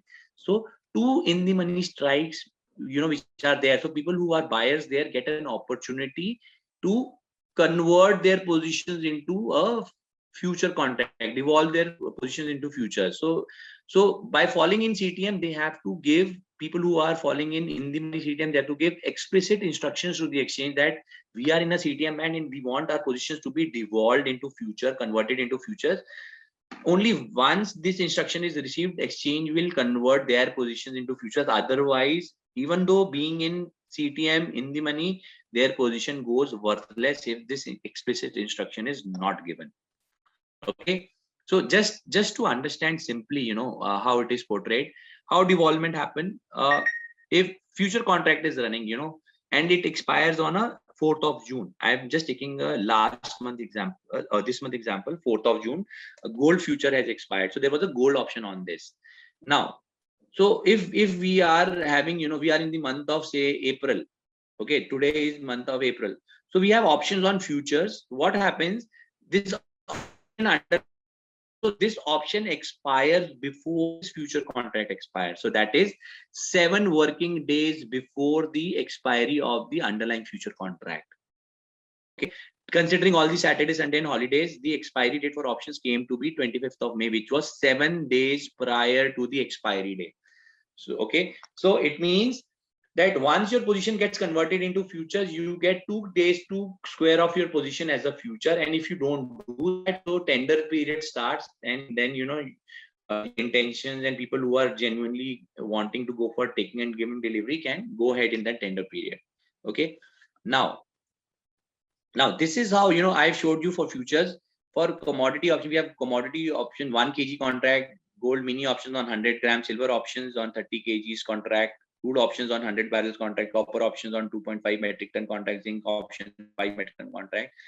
Based on the tick size, you know, this P&L, profit and loss per tick, is very important, because when we do strategies, So how many ticks I have to wait so that I can make cost and get out of the market, or the aim is to be in the market for some ticks. So how many ticks I understood in terms of per tick profit or loss. Okay, now very important point. As of now, we have gold main big contract and small contract in options, then silver 30 kgs contract. Very soon we are in the process of getting the approval, and we might have this is tentative, this kind of a silver mini option contract with underlying as silver mini futures. It could be contract size of 5 kgs. We could have a tick size of 50 paisa, and if it is a 50 paisa, so profit and loss will be 2.5 rupees per tick movement. This is how, this is an anticipated product which might happen very soon. Now, just to add, options are very, very good derivatives. You can make a lot of strategies to even mitigate your position risk, the future contract risk. This has been the overall trend of the volumes in options on the exchange up till now. So outperformers you could see easily would be gold, crude, and silver, outrightly seen. Now, since I mentioned, you could just hedge your positions. I'm just giving you two examples. There can be n number of strategies made out of options. I'm just discussing two strategies very quickly. Say, for example, one is protective put. Now, protective put means you buy an underlying maybe futures and you do some positions using options. The outlook is you expect market to be cautiously bullish. It means you can expect markets to be bullish, but there are 2 or 3 events lined up, by which market could fall. Understand? For this, you suppose you have bought a crude futures, you feel market is bullish, but you also know that there might be a announcement or a meeting with OPEC and non-OPEC countries, and price नीचे जा सकते हैं. तो आपने क्या किया, futures तो ले लिया, लेकिन उस फ्यूचर्स के साथ आपको अपना रिस्क प्रोटेक्ट करना है. तो श्योर शॉट रिस्क कैसे प्रोटेक्ट होता है, आपने इसके साथ एक अपना बाय पुट को कनेक्ट कर दिया. बाय पुट क्या करता है, आपको नीचे के साइड पे प्रोटेक्शन दे देगा. तो एट दी मनी नहीं जाके मैंने slightly out of the money buy put किया 49.50 bye paying a premium of 50 rupees. उससे क्या होगा, आप देखिए 5,000 के लेवल पे हमने फ्यूचर्स बाय किया था. तो अगर 5,000 से नीचे जाएगा तो फ्यूचर्स में नुकसान है, 5,000 से ऊपर जाएगा तो फ्यूचर्स मेरे को प्रॉफिट देगा. तो ऊपर के लिए ही मैंने पोजीशन लिया, नीचे का व्यू नहीं है. तो नीचे को मैं अपना प्रोटेक्शन कैसे करूंगा, मैंने 50 रुपए नीचे पे क्या बाय किया था, पुट बाय किया था. तो अगर इस पुट को बाय करने के लिए मेरे को प्रीमियम देना पड़ा था, तो 50 रुपए नीचे का पुट बाय किया और 50 रुपए प्रीमियम दिया, तो मैक्सिमम मेरा लॉस कितना होगा इसमें, 100 रुपए से ज्यादा लॉस नहीं हो सकता. तो मैंने क्या किया, व्यू तो मेरा ऊपर तक का है, तो मैंने लेकिन क्या किया, with option I protected my downside on the futures. तो आप देखेंगे अगर मार्केट ऊपर जाएगी तो फ्यूचर्स में मेरा वर्थलेस होगा 50 रुपए जो प्रीमियम दिया गया. अगर नीचे जाता है तो future this option gives me profit. तो ओवरऑल अगर 500 से 5,000 से नीचे प्राइस रहता है तो my loss stops at 100 rupees, that is 50 rupees premium and 50 rupees is loss bearing capacity which I have gone down out of the money. But that is one of the events. But मेरा intention क्या था, मेरे को ऊपर के लिए profit लेना है, but I don't know market can fall, तो मैं अपना पोजीशन रिस्क बचा सकता हूँ. तो दिस कुड बी आपका फ्यूचर्स के साथ देखिए ऐसा आएगा. देखिए पूरा रेड, ये डॉटेड लाइन ब्लू. तो फ्यूचर्स के साथ क्या होता है, इट्स अ लीनियर पे ऑफ, डाउनसाइड पूरा ओपन है. तो मैंने जैसे ही ऑप्शन इन्वॉल्व किया तो क्या हो गया, मेरा डाउनसाइड प्रोटेक्ट हो गया एक लेवल पे. तो I am playing for the upside and protected on the downside. एक और लेते हैं, कवर्ड कॉल लेते हैं. कवर्ड कॉल में क्या हो गया, my view of the market is, market में कुछ ऐसा आता है टाइम जब आपको मार्केट लगता है कि साइडवेज है, राइट, न्यूट्रल टू बुलिश. तो इसमें क्या लगता है, न्यूट्रल टू बुलिश मतलब मेरे को मार्केट लगता है साइड यहीं पर ही रहेगा, नीचे नहीं गिरेगा. That is the intention. So what I did was, I have no view of market going down. So what I did was, I want to take a limited profit immediately, okay, and there is no view of downside. आप ये देखिए, इस view के साथ अगर options के साथ बहुत स्ट्रेटजीज कर सकते हैं, लेकिन आपका व्यू करेक्ट होना चाहिए. तो मैंने फ्यूचर्स कॉन्ट्रैक्ट बाय किया था 5,000 पे, right. Now I anticipate that in coming time market would not go beyond say a level, and that level would be say 100 rupees for me, and market would be stagnant. Market sideways है या थोड़ा सा bullish है, तो 100 rupees का जो है मेरे को लेवल एकदम से लेना है. Plus I want to enjoy premium as a seller, I get a premium in call. तो what I did was, मैंने थोड़ा सा अपना टारगेट के हिसाब से उस स्ट्राइक लेवल पे कॉल सेल कर दिया और 50 रुपीज प्रीमियम ले लिया. नाउ व्हाट हैपेंस, फ्यूचर में देखते हैं, वही 5,000 पे बाय किया था, ऊपर जाएगा तो प्रॉफिट है, नीचे जाएगा तो लॉस है. तो मैंने साथ में कॉल सेल किया था, 50 rupees I receive as premium, तो 50 रुपए तो प्रॉफिट आ रहा है प्रीमियम से। अब कॉल का पे ऑफ कैसा होगा? कॉल का पे ऑफ मैंने 5100 पे कॉल सेल किया था, तो अगर मार्केट नीचे रहता है तो मेरे को जो प्रीमियम आया है उतना ही प्रॉफिट होगा, कॉल एग्जीक्यूट नहीं होगी, सेल कॉल है। लेकिन अगर मार्केट ऊपर चला जाता है तो I would face an unlimited loss. But मैंने अगर कंबाइन करके देखा, you know what has happened, my upside is limited to 100 rupees, my target was 50 rupees is the premium। तो मेरे को मार्केट कहीं पे भी चला जाए, क्योंकि मेरा एंटिसिपेशन था market would be stagnate to range bound, तो मेरे को रेंज बाउंड में मैंने 100 रुपीज इमीडिएटली ले लिया plus premium.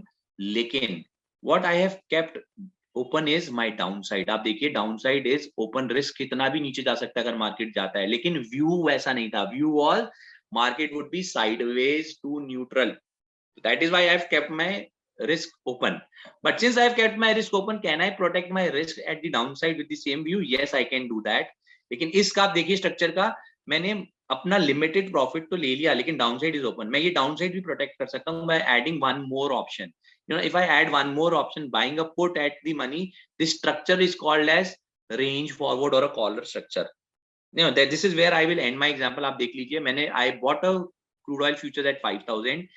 I bought a put because I write a call because I feel market will be range bound to bullish 5100। I receive 100 rupees premium and I buy put to protect my side at the money by paying a premium of 120। So overall मेरा 120 rupees is the cost of this structure। Premium receive हो रहा है 100, पे कर रहा हूँ 120। So what happens, आपको इसका फ्यूचर्स का तो पे ऑफ पता है, ऊपर नीचे जाएगा। तो नाउ देखिए मेरा नेट प्रीमियम 20 रुपए जा रहा है, क्योंकि I have paid 120 and received 100 rupees premium, so net 20 rupees is going out of my pocket।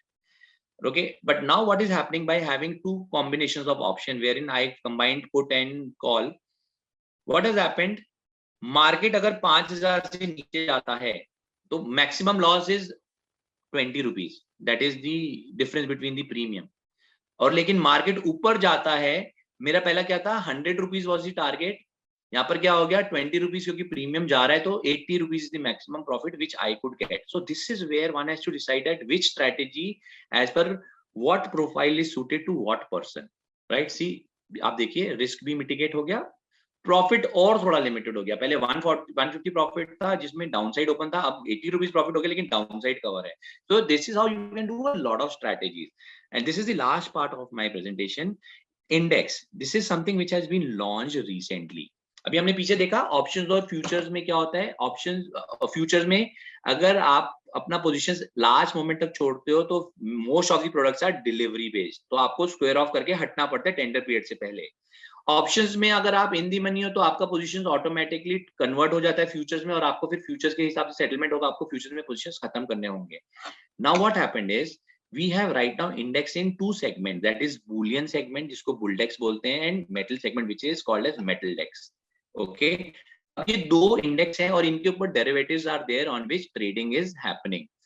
As of since these are index, तो इनकी एक बेस वैल्यू होती है जिसमें इंडेक्स की वैल्यू स्टार्ट होती है। So that is 10,000 with the year marking 31 दिसंबर 2015। तो तब से इंडेक्स की वैल्यू कैलकुलेट होके it is running at the current levels, right. Now since this is N index, तो इंडेक्स बनाने के लिए, राइट, बुलियन इंडेक्स है, तो जैसे हमको पता है इक्विटी इंडेक्स जैसे निफ्टी इंडेक्स है, उसको बनाने के लिए 50 कंपनीज को वेटेड एवरेज दिया जाता है, राइट। तो ऐसी बुलियन इंडेक्स को बनाने के लिए गोल्ड एंड सिल्वर इंडेक्स को वेट दिए जाते हैं, दैट इज 2021 के वेट्स गिवन है। Now this is something not hidden, ये पूरे साल के एप्लीकेबिलिटी से पहले पता चल जाता है वेट क्या रहने वाले हैं। That means in October 2020 the weights which are here were announced by the exchange कि जनवरी 2021 से लेकर फुल ईयर तक क्या वेट्स रहने वाले हैं। सिमिलरली अगर मेटल इंडेक्स है तो जिसके जो भी कॉन्स्टिट्यूएंट्स हैं उनके क्या वेटेजेस हैं विच इज देयर। तो आने वाले टाइम में आपको एनर्जी इंडेक्स भी मिलेगा, आपको एग्री इंडेक्स भी मिलेगा as sooner we get an approval, and हमारे पास ओवरऑल कमोडिटी मार्केट का इंडेक्स भी रेडी है। Just to tell you a brief on this, equity market में जितना भी ट्रेडिंग होता है maybe around 80 to 85% of the turnover comes from index derivative. तो इंडेक्स डेरिवेटिव की अभी मैं आपको एक बेनिफिट बताने वाला हूँ। Yes, here you go. Now this is in a small way contract specification of Boolean index futures. Index के ऊपर derivative है futures, metal index के ऊपर भी derivative है futures. इस पे आप trade करेंगे. Now this is a smaller contract as compared to the underlying. मतलब say for example this is a Boolean index. तो इसका underlying हमने देखा पीछे कहाँ क्या आ रहा है? It is gold and silver. तो गोल्ड एंड सिल्वर के इंडिविजुअल फ्यूचर्स कॉन्ट्रैक्ट भी हैं जिसपे आप स्ट्रेटजीज कर सकते हो और कंबाइंड करके वेटेड एवरेज करके बुलियन इंडेक्स बनकर उसके ऊपर भी डेरिवेटिव्स हैं फ्यूचर्स. लेकिन डिफरेंस क्या है? I will get to see in the next slide. ये इंडेक्स की वैल्यू बहुत कम है. जो कॉन्ट्रैक्ट होता है बुलियन इंडेक्स की value is around 7.5 lakhs for the contract and 7,40,000 for. You will see the difference जब मैं आगे स्लाइड में आऊंगा, आप अप्रिशिएट करेंगे. नाउ इंडेक्स पे आप रिटेल पार्टिसिपेंट ज्यादा काम कर सकता है क्योंकि ये प्रोडक्ट्स कैश सेटल्ड हैं. Do you see this? These are cash settled products even though their value is coming from the underlying gold and silver futures और ऑल बेस मेटल फ्यूचर्स. लेकिन ऑन ये प्रोडक्ट्स पूरे cash settled हैं. तो आप अगर index futures पे काम करते हो तो you can safely keep your strategies till the last moment क्योंकि ये कैश सेटल्ड प्रोडक्ट हैं. आपने देखा था सिर्फ crude oil natural cash settled थे और ये इंडेक्स डेरिवेटिव कैश सेटल्ड हैं. और ब्यूटी क्या है? इंडेक्स डेरिवेटिव की वैल्यू तो अंडरलाइंग फ्यूचर कॉन्ट्रैक्ट से आ रही है लेकिन these products are cash settled. They are low value products. तो इसका मतलब आपका जो मार्जिन लगेगा, राइट, पोजीशन मार्जिन, वो बहुत कम होगा. I am coming to that. Okay, देखिए this is a example of costing. आपकी क्या एग्जैक्ट कॉस्टिंग बैठेगी वो आपको आपकी ब्रोकरेज वगैरह लगाने के बाद पता चलेगा. मैं आपको एक एग्जाम्पल दे रहा हूँ. ओके, अगर बुलियन इंडेक्स की वैल्यू 15,000 है और मेटल इंडेक्स की वैल्यू 14,800 है तो कॉन्ट्रैक्ट वैल्यू इंडेक्स की क्या होगा? 50 multiplied by the index value. ये कॉन्ट्रैक्ट के हिसाब से. तो 7.5 लाख का बुलियन इंडेक्स फ्यूचर्स हो गया और मेटल इंडेक्स फ्यूचर 7,40,000 का.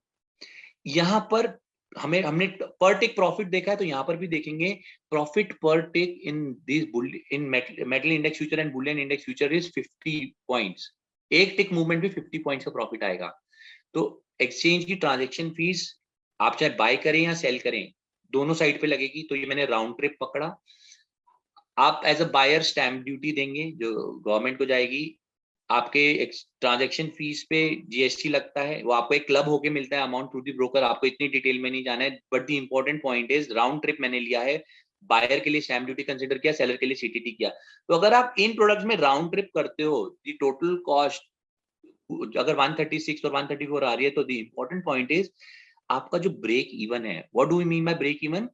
जिस पॉइंट के बाद हमारी कॉस्ट कवर होने के बाद प्रॉफिट आने लगे उसको ब्रेक इवन कहते हैं. और जितना जल्दी ब्रेक इवन आए वो प्रोडक्ट हमारे लिए बहुत अच्छा होता है. It becomes a very very important product for trading because थोड़े ही टिक्स में थोड़े ही मूवमेंट में हमारा कॉस्ट कवर होकर प्रॉफिट आना शुरू हो जाता है. तो this is a very very retail oriented product.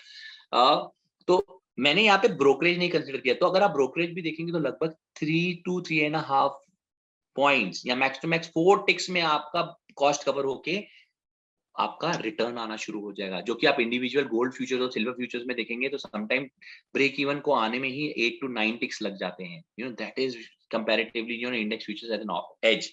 Now this is what I wanted to show you. आप देखिए if I take a position on bullion index तो इसमें क्या हो रहा है? पहली बात तो रिस्क हमने गोल्ड और सिल्वर फ्यूचर्स का रिस्क खत्म हो गया. हमको इंडिविजुअल पोजीशन नहीं लेना, हम तो बुलियन इंडेक्स में ले रहे हैं क्योंकि वो वेटेड एवरेज है. तो the value if it is 15,066 तो कॉन्ट्रैक्ट वैल्यू कितनी आई? 7,51,000. Now compare it with if you take a position in gold futures 1 kg and silver futures of 30 kg so your value becomes how much? Around 69 lakhs. 69 lakhs और 7.5 lakhs में फर्क है. Now इस value पे आपको margin देना होता है. We all know we are in derivatives, हमको मार्जिन हमारा ब्लॉक होता है. तो 7.5 lakhs पे 6% मार्जिन है करंटली बुलडेक्स पे और इस पे एक में 9.25% है, एक में 11.25 because these products are individually very volatile and you know lucrative. तो आप देखेंगे कि ओवरऑल अगर 6% मार्जिन आपका 7 lakhs पे लगता है तो करंटली आपका पीक मार्केट बेनिफिट जो कि 75% है उसके हिसाब से आपका 33,800 something is the margin which you need to have in your account to deal here in a cash settle product which is a smaller value product and it is giving you exposure to the underlying. आप बुलडेक्स के future पे काम करोगे तो आपको gold और silver का जो रिटर्न है वो परसेंटेज में आपका एक्सपोजर मिल गया है. So you enjoy one product giving returns of both the underlyings. It is naturally diversifying the risk. और इसकी क्योंकि वैल्यू कम है, आप यहाँ पर देखिए दोनों प्रोडक्ट में काम किया, तो जो यहाँ पर मार्जिन चाहिए गोल्ड और सिल्वर में, फ्यूचर्स में, वो है 5,16,000. तो दैट इज बड़े प्लेयर्स करते हैं, many people they do strategies between all of them. Bulldex, futures और गोल्ड सिल्वर में स्ट्रेटेजीज करते हैं. आप एक एग्जांपल के तौर पे मैंने इसका दिखाया, मेटल डेक्स का डिटेल में नहीं जाऊंगा. आप देखिए यहाँ का मार्जिन 7,40,000 पे अगर मार्जिन 47,000 आता है, तो ओवरऑल अगर मैं सारे में पोजीशन इंडिविजुअली लेता हूँ, तो margin comes to 5,40,000. Definitely it is not a delivered product, cash settled है, एडवांटेज है, छोटा प्रोडक्ट है, मार्जिन भी कम लग रहे हैं. So this is my final response to you, that you could also look at index derivatives. They are medium size contracts, very smaller value. They are cash settled products. You can keep your strategy till the end. Break even is quickly achievable, जो कि underlying derivatives में थोड़ा late आता है, इसमें quickly आ रहा है 3 से 3.5 या 4 tick depending on the brokerage which you might add. Plus, when you deal in index derivatives, you avoid a single commodity volatility and risk, which is taken care by that weightage of making the index. This is where I would like to stop my presentation, and there is a lot of material on the website. आपको, in case you want to increase your knowledge in some area, जैसे fundamental on some commodities, you can go back and read. This is freely available, right? We also have an app where you can get free data. This is where I would like to end and stop my words, and I think Anuj will continue from here. Thank you Vineet ji. Anuj ji, आपसे एक request है. काफी सारे clients का ये feedback है जी कि crude oil के बारे में थोड़ा फंडामेंटल भी डिस्कस कर लें, डन डाटा और ये सब भी. तो उसके एग्जांपल जरूर रखेंगे अपना presentation. Sure. So welcome you once again. Thank you Vinit ji for this wonderful presentation. We have many more participants here who are like to trade in commodities, and definitely after this presentation I think people will like to trade in commodity. I have seen many questions, like people are saying that why trade in commodities. See, commodity is an important product because in year 2020-21 we have seen that due to these commodities we have seen a lot of momentum in equity market. Means crude oil is trading around $75, gold is trading around 50,000, copper is trading around 720, 700 kind of level. And due to this we have seen that many metal stocks, many consumer goods stocks, many energy oil marketing company stocks moved very sharply. So commodity is not only for trading perspective, but you have to knowledge for their equity portfolio also. So commodity is a very important product.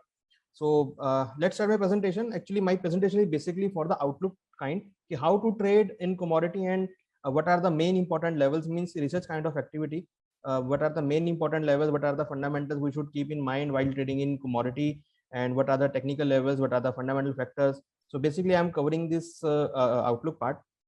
So let's start my presentation. So if we talked about the return part, we have seen that in year 2021 and 2020 and 2019, you will see a sharp momentum. अगर हम gold में देखें तो almost 4% negative रहा है 2021 में. In 2020 it's gave a kind of return 28%, and in 2019 it gave a return of 24%. In spite of silver gave a return of 45% in year 2020 and 20% kind of return in 2019, and silver is given it to a 4-5% kind of return in 2021. So we have seen a sharp momentum. Copper में भी अगर आप देखेंगे तो 32%, 34%, 8% के returns देखने को मिले हैं. क्रूड के अंदर ऑलमोस्ट 50% रिटर्न्स हैं और 200% काइंड ऑफ रिटर्न इन 2020 में है, क्योंकि वहां पर हमने देखा था -$40 से भाव जो है करीबन $75 आ गया है, और 38% 2019 में. तो पिछले 3 सालों में काफी अच्छा मोमेंटम जो है वो कमोडिटीज में देखने को मिला है, चाहे वो एग्रीकल्चर कमोडिटी हो, चाहे वो मेटल हो या फिर नॉन मेटल हो. इवन अगर हम कंपेयर करें उसको डाउ जोन्स और सेंसेक्स से, तो यहाँ पर उतना रिटर्न नहीं देखने को मिला है, बट उतना कम रिटर्न जो है कमोडिटीज में काफी अच्छा रिटर्न देखने को मिला है, क्योंकि मोमेंटम काफी हाई है. क्योंकि जो कंपनीज आपकी डाउ जोन्स और सेंसेक्स में ट्रेड करते हैं, they are all consumable of the commodities. So commodities के प्राइस ऊपर नीचे होते हैं तो उन कंपनीज की प्रॉफिटेबिलिटी पे भी फर्क पड़ता है। जैसे अगर हम क्रूड की ही बात करें तो क्रूड के जो प्राइस का मोमेंटम है वो पॉजिटिव रहता है ऑयल मार्केटिंग कंपनीज के लिए, बट क्रूड का ज्यादा बढ़ना भी थोड़ा नेगेटिव हो जाता है जो कंज्यूमेबल गुड्स हैं, जो पेट्रोलियम प्रोडक्ट्स बनाती हैं, तो उनके लिए थोड़ा नेगेटिव होता है, बट ऑयल मार्केटिंग कंपनीज के लिए sometime it's shows a positive trend. So जो प्राइस है कमोडिटी का वो काफी वेरी करता है और काफी इंपॉर्टेंट होता है स्टॉक्स के लिए भी। तो कमोडिटी को खाली ट्रेड करने के लिए नहीं, आई एम सेइंग कि अगर आपका इक्विटी में पोर्टफोलियो भी है, if you are trading in equity market and if you are trading in physical market also, if you are trading in if you are running a company, so you have to look after the commodity prices. If you are a in you have if you are a distributor of oil products, so you have to look after the oil price. If you are in agriculture product, if you are a distributor, if you are a producer, if you are a wholesaler of the agriculture commodities, so you have to look after the agriculture commodity prices. Or if you are a jeweler, so you have to look after the gold prices. Or if you are a company like PP Jeweler and PC Jewelers, these are bullions company, they have definitely look after towards the gold prices. And even so many aviation companies like Indigo and SpiceJet, they are all looking towards the crude oil prices. So not only for direct investing in commodities, if you have a link, any link which you have related to the commodity, you have to look after the commodity prices. Even for domestic purpose, if you are a consumer, so you have to always look after the agriculture product like chana price, like soya bean price, like refined soya price. And if you have any festival or any merry season in your home, so you have to look after the gold price. So it's a very important product. In every stage or in every step, we should look after towards the commodity market. So we have seen that it's give a very kind of return. So here our motive is to trade in this momentum, to catch in this momentum 2-3% on a daily basis. कितना momentum इसमें होता है, तो हम क्यों ना 2 या 3% अगर हम डेली बेसिस पर निकाल सकते हैं ट्रेडिंग करके, तो वो why not we trade in this commodity. Because अगर इतना मोमेंटम है इसमें 30% 40% का, तो हम इसमें से अगर 1-2% अगर हम ट्रेडिंग करते हैं रोज, और अगर हम ट्रेडिंग के थ्रू इसमें निकाल सकते हैं, तो definitely it will help to build my portfolio. जो हमारा पोर्टफोलियो उसके अंदर हमको प्रॉफिटेबिलिटी भी बढ़ेगी। अगर मैं इक्विटी में ट्रेड कर रहा हूँ तो मेरा इक्विटी का जो मार्जिन है वो हम कमोडिटी में यूज कर सकते हैं, कोई एक्स्ट्रा इन्वेस्टमेंट नहीं है। तो जो आपका मार्जिन इक्विटी के अंदर है, जो आप फ्यूचर्स में यूज करते हैं निफ्टी, बैंक निफ्टी में, तो सेम लाइक आप गोल्ड में, कॉपर में, क्रूड में ट्रेड कर सकते हैं। जहां पर इतना मोमेंटम है, तो क्यों ना उसमें से 10 से 20 रुपए अगर हम डेली बेसिस पे भी निकालते हैं, जो कि बड़ा मुश्किल नहीं है। अगर आप means if you are good in equity market, if you track the equity market, then you can definitely earn 1 or 2% kind of return on a daily basis by trading in commodities like gold, silver, copper, gold, because these commodity has a very good momentum and on a daily basis. So if you track a commodity, or if you have a little bit knowledge, then you can earn 2-3% on a daily basis. So we have two exchanges. IIFL Securities has a membership of two exchanges, MCX and NCDX. Both exchanges has a future and option trading platform, means futures like gold future, silver future, and if you want to trade in options, they have a options platform, means call put. If you want, if you buy, if your view is positive, then you can go for the buy call. If you have a negative view, then you can go for the buy put. So they both exchanges have call and put options and futures. Then you can choose your favorable segment and you can go for the trade. We have in exchanges, if we talked about the commodity segment, we have precious metal, base metal, energy and agri. In precious metal, we have gold and silver. In base metal, we have copper, zinc, lead, nickel, aluminum and steel. And in energy, we have crude oil and natural gas. Agri, we have wheat, chana, soya oil, soya bean, jeera, turmeric. So these are the commodities which has a very huge momentum. And for trade, if you are a producer of agriculture commodity, if you are aarti of agriculture commodity, or if you are a distributor of this commodity, then definitely you have to look after the price of the commodity, because these affect your business, and this will also impact your profitability of the business.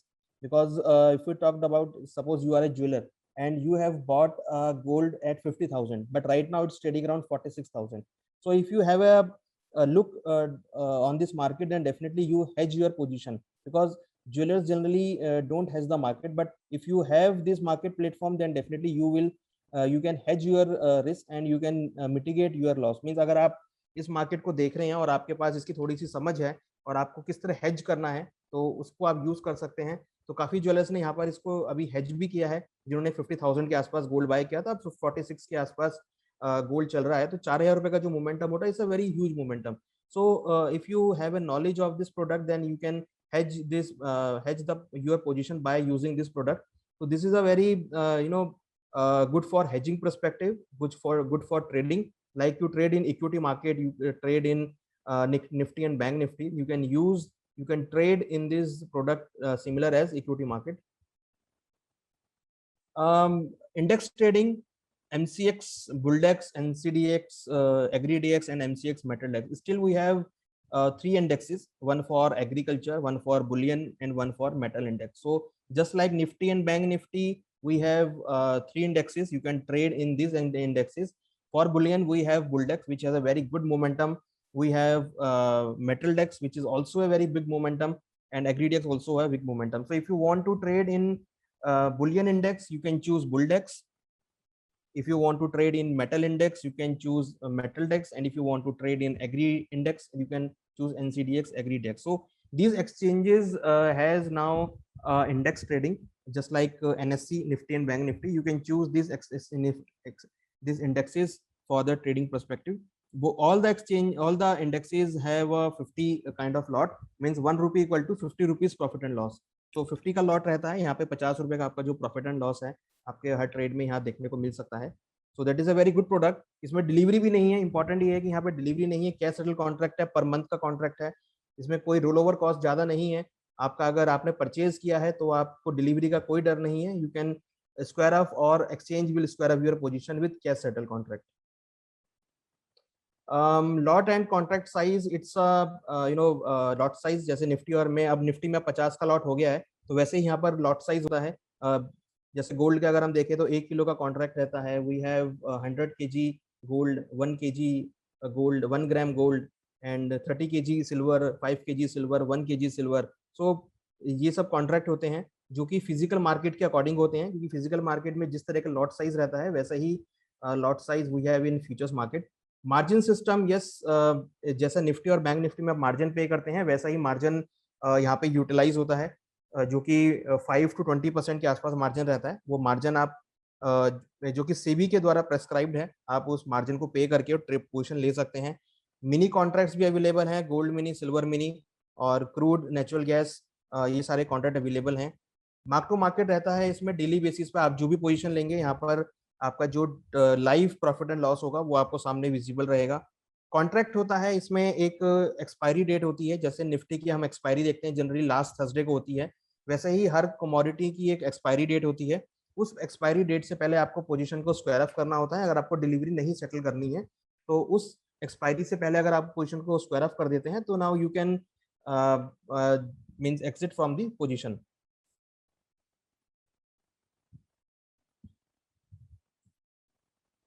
ये lot size है. अगर हम gold mini की बात करें या फिर silver की बात करें, तो गोल्ड में 1 किलो में ऑलमोस्ट 1 रुपी में 100 रुपीज का प्रॉफिट एंड लॉस होता है. गोल्ड मिनी 100 ग्राम कॉन्ट्रैक्ट जहां पर 1 rupee equal to 10 rupees profit and loss. Gold guinea, gold petal, 1 rupee equal to 1 rupee profit and loss. So if you not trading in the commodity on a big lot, then you can buy these small contracts, starting with this small contract, because it's a very huge momentum. आप small contract से trade start कर सकते हैं. Market timing जो है वो सुबह 9 से लेकर 11:30 बजे तक है, चाहे वो एग्रीडेक्स हो चाहे वो बुलडेक्स हो. एग्रीडेक्स का जो ट्रेडिंग है वो 5 बजे तक रहता है. बुलडेक्स में, मेटलडेक्स में आपका जो टाइमिंग है वो 11:30 तक है, नाइट तक. तो मीन्स अगर आप इक्विटी मार्केट में ट्रेड कर रहे हैं 3:30 बजे तक, तो आप उसके बाद जो है वो ट्रेडिंग कर सकते हैं. 3:30 के बाद आप ट्रेडिंग कर सकते हैं कमोडिटी मार्केट में, क्योंकि उसके बाद जनरली यूएस मार्केट ओपन होती है 6 बजे के आसपास, तो उस टाइम काफी ज्यादा मोमेंटम होता है. US market is very important for this commodities, because हम डॉलर से इसको कंपेयर करते हैं. गोल्ड को जनरली हम कंपेयर करते हैं अगर आप गोल्ड सिल्वर में ट्रेड कर रहे हैं, because gold is a global currency और जो डॉलर है वो भी इट्स ऑल्सो ग्लोबल करेंसी. तो जब भी कोई भी डेटा पॉजिटिव आता है डॉलर के लिए तो हम गोल्ड में गिरावट देखते हैं.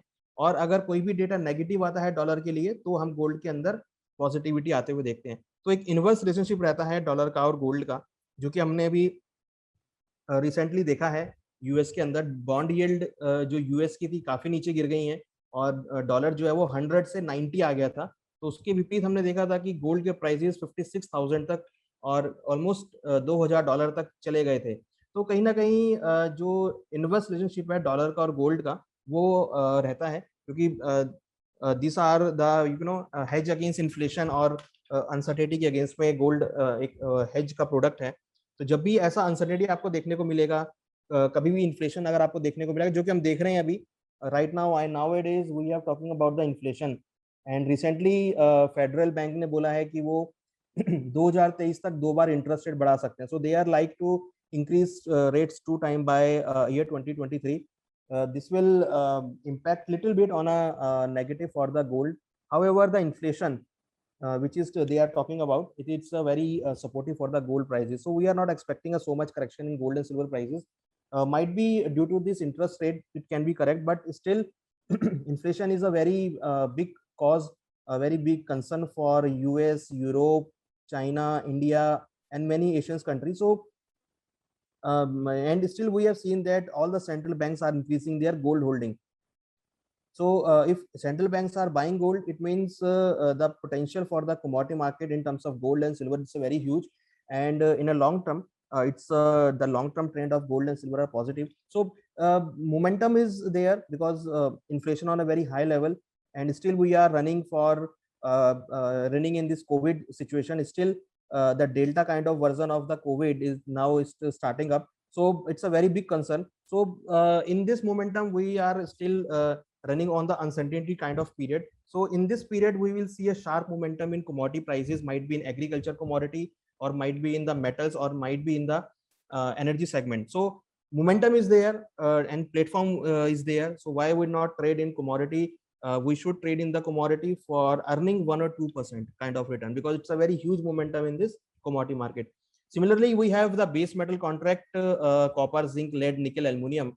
Copper has a profit and loss 2,500 in the moment of 1 rupee.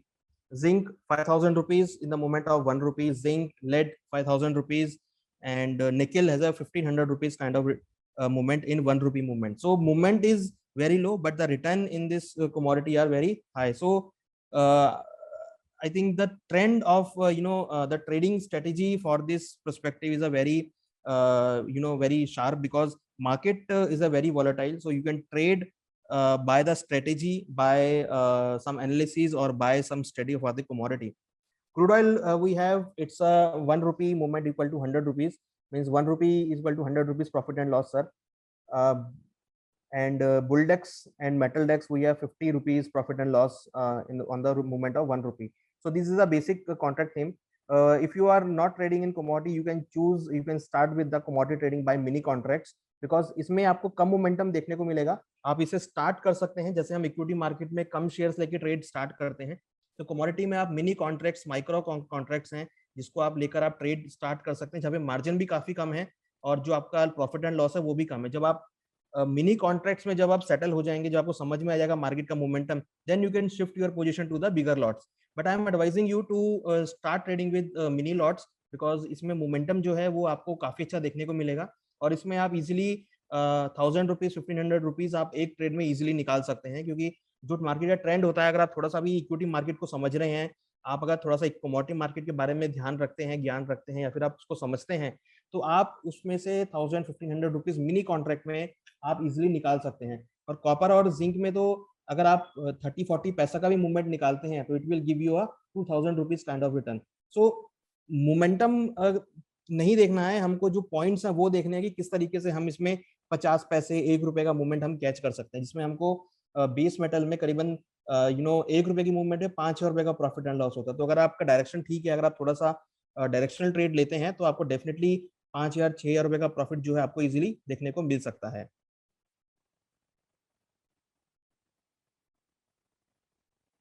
So market timing जो है सुबह 9 से लेकर 11:30 बजे तक है। विंटर सीजन में it will increase by 11:50, 11:55। Equity market में अगर आप ट्रेड कर रहे हैं तो 3:30 बजे के बाद आप इस मार्केट में ट्रेड कर सकते हैं। जो आपका मार्जिन है इक्विटी का वही यूज होगा, केवाईसी भी सेम रहेगी। आपका जो सेगमेंट अगर एक्टिव नहीं है कमोडिटी में तो आप सिंगल क्लिक से आईएफएल की वेबसाइट पे जाके अपना सेगमेंट आप एक्टिव कर सकते हैं। Account opening free of cost है। जो भी लोग अकाउंट ओपन करना चाहते हैं आईएफएल के साथ, उसके लिए अकाउंट ओपनिंग फ्री है। आप अकाउंट ओपन कर सकते हैं, अपना सेगमेंट एक्टिव कर सकते हैं और 24 आवर्स में आप अपना जो ट्रेडिंग है वो यहाँ पर स्टार्ट कर सकते हैं। अकाउंट ओपनिंग के लिए ओनली 10 to 15 मिनट्स आप अपना ट्रेडिंग जो है स्टार्ट कर सकते हैं। कमोडिटी में जो मार्जिन लगता है वो 5 to 15% है, depend of the different different commodities. As compare its less than as compare to the equity market. So timing यहाँ पर ज्यादा है, 11:30 बजे तक टाइमिंग है, जबकि इक्विटी मार्केट का टाइमिंग 3:30 बजे तक है। मार्जिन भी कम है और मिनी कॉन्ट्रैक्ट्स भी अवेलेबल हैं। रिस्क बहुत कम है। रिस्क अगर आप ट्रेड ले रहे हैं तो मिनी कॉन्ट्रैक्ट में आप ट्रेड कर रहे हैं तो you can easily means check the market और उसके बाद आप ट्रेड कर सकते हैं। आपको अगर इक्विटी अकाउंट है आपका तो आप इक्विटी अकाउंट में जाएंगे, वहां पर आपका सेगमेंट एक्टिवेशन का एक ऑप्शन है जहां पर आप क्लिक करके अपना जो कमोडिटी का सेगमेंट है वो एक्टिव कर सकते हैं, जो कि आपका एक्टिव हो जाएगा और वहां से अब आप ट्रेड कर सकते हैं। हमारी वेबसाइट पे और आपके जो मोबाइल ऐप है वहां पर सेगमेंट एक्टिवेशन का एक ऑप्शन है। मोर में जाके वहां पर आपका जो ट्रेड है वो एक्टिव होता हुआ दिखाई देगा, आपका सेगमेंट एक्टिव हो जाएगा। अगर हम इसको कंपेयर करें गोल्ड को निफ्टी से कि why we should trade in this equity, तो आप देखेंगे कि इक्विटी और निफ्टी का, गोल्ड का और निफ्टी का जो ट्रेंड है वो ऑलमोस्ट सिमिलर हमको दिख रहा है। 2008 से निफ्टी भी बढ़ी है, 2008 से गोल्ड भी बढ़ा है। तो कहीं ना कहीं गोल्ड, अगर अनसर्टेनिटी होगी तो गोल्ड बढ़ेगा, और अगर कहीं भी गिरावट देखने को मिलेगी इक्विटी मार्केट में तो भी वहां पर गोल्ड बढ़ेगा, और अगर इक्विटी मार्केट बढ़ेगी तब भी गोल्ड बढ़ेगा। सो इट मीन्स कि अगर हमने गोल्ड में अपना पोर्टफोलियो डाला हुआ है तो अगर मार्केट नेगेटिव भी गई हमारी इक्विटी मार्केट, तो हमको गोल्ड एक तो हेज प्रोवाइड करेगा, हमारे पोर्टफोलियो को मेंटेन रखेगा, और अगर मार्केट ऊपर जाएगी तो गोल्ड जो है हमारे पोर्टफोलियो में और प्रॉफिट ऐड ऑन करेगा। तो gold is a product which is win win situation kind of thing as per the looking the chart, कि अगर आपने गोल्ड बाय किया हुआ है अपने पोर्टफोलियो में तो आपको ज्यादा नुकसान नहीं देखने को मिलेगा। आपका जो इक्विटी का पोर्टफोलियो है, it will hedge your equity portfolio, और even it will give you a return in a longer term. So means अगर आपका व्यू, अगर आप इन्वेस्टर हैं, अगर आप 2-3 साल के व्यू को जानना चाह रहे हैं तो आपको इसमें इजीली अच्छा रिटर्न देखने को मिल सकता है। जैसे कि हम देख भी रहे हैं, अगर आप 2008 से देखें कंटिन्यूस चार्ट को तो निफ्टी डेफिनेटली 16,000 के आसपास आ गई है, वहीं गोल्ड 50,000 के आसपास है। तो दोनों ही एक टेंडम में डायरेक्शन में चलते हुए दिखाई दे रहे हैं। गोल्ड का रिटर्न देखें तो as compare equity, it's every year it gives some return.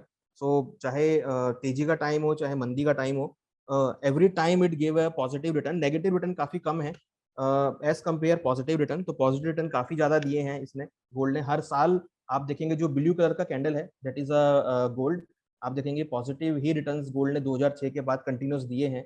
बीच में 2013, 14, 15 में थोड़ा सा नेगेटिव रिटर्न था, बट एज कंपेयर जो रिटर्न्स थे वो पॉजिटिव ही ज्यादा यहाँ पर हैं गोल्ड के अंदर। तो it means it's give you a kind of return and has your portfolio. अगर हम now part is the analysis part कि हमको क्या देखना है। अगर आप गोल्ड का प्राइस चार्ट देखेंगे, ये गोल्ड का करंट प्राइस चार्ट है, तो आप देख रहे हैं कि इस महीना करीबन 3% की गिरावट हमने गोल्ड में देखी है, क्योंकि यहाँ पर फेड ने जो स्टेटमेंट दिया है इंटरेस्ट रेट का, that gives some negative return. But अगर आप इसका भी ट्रेंड देखेंगे 2015 से तो कंटिन्यूअसली पॉजिटिव ट्रेंड में गया है। तो right now it's on on a support zone. So but still we are expecting a very little bit for timing being of 1 week or 2 week. We are expecting a little bit negative trend.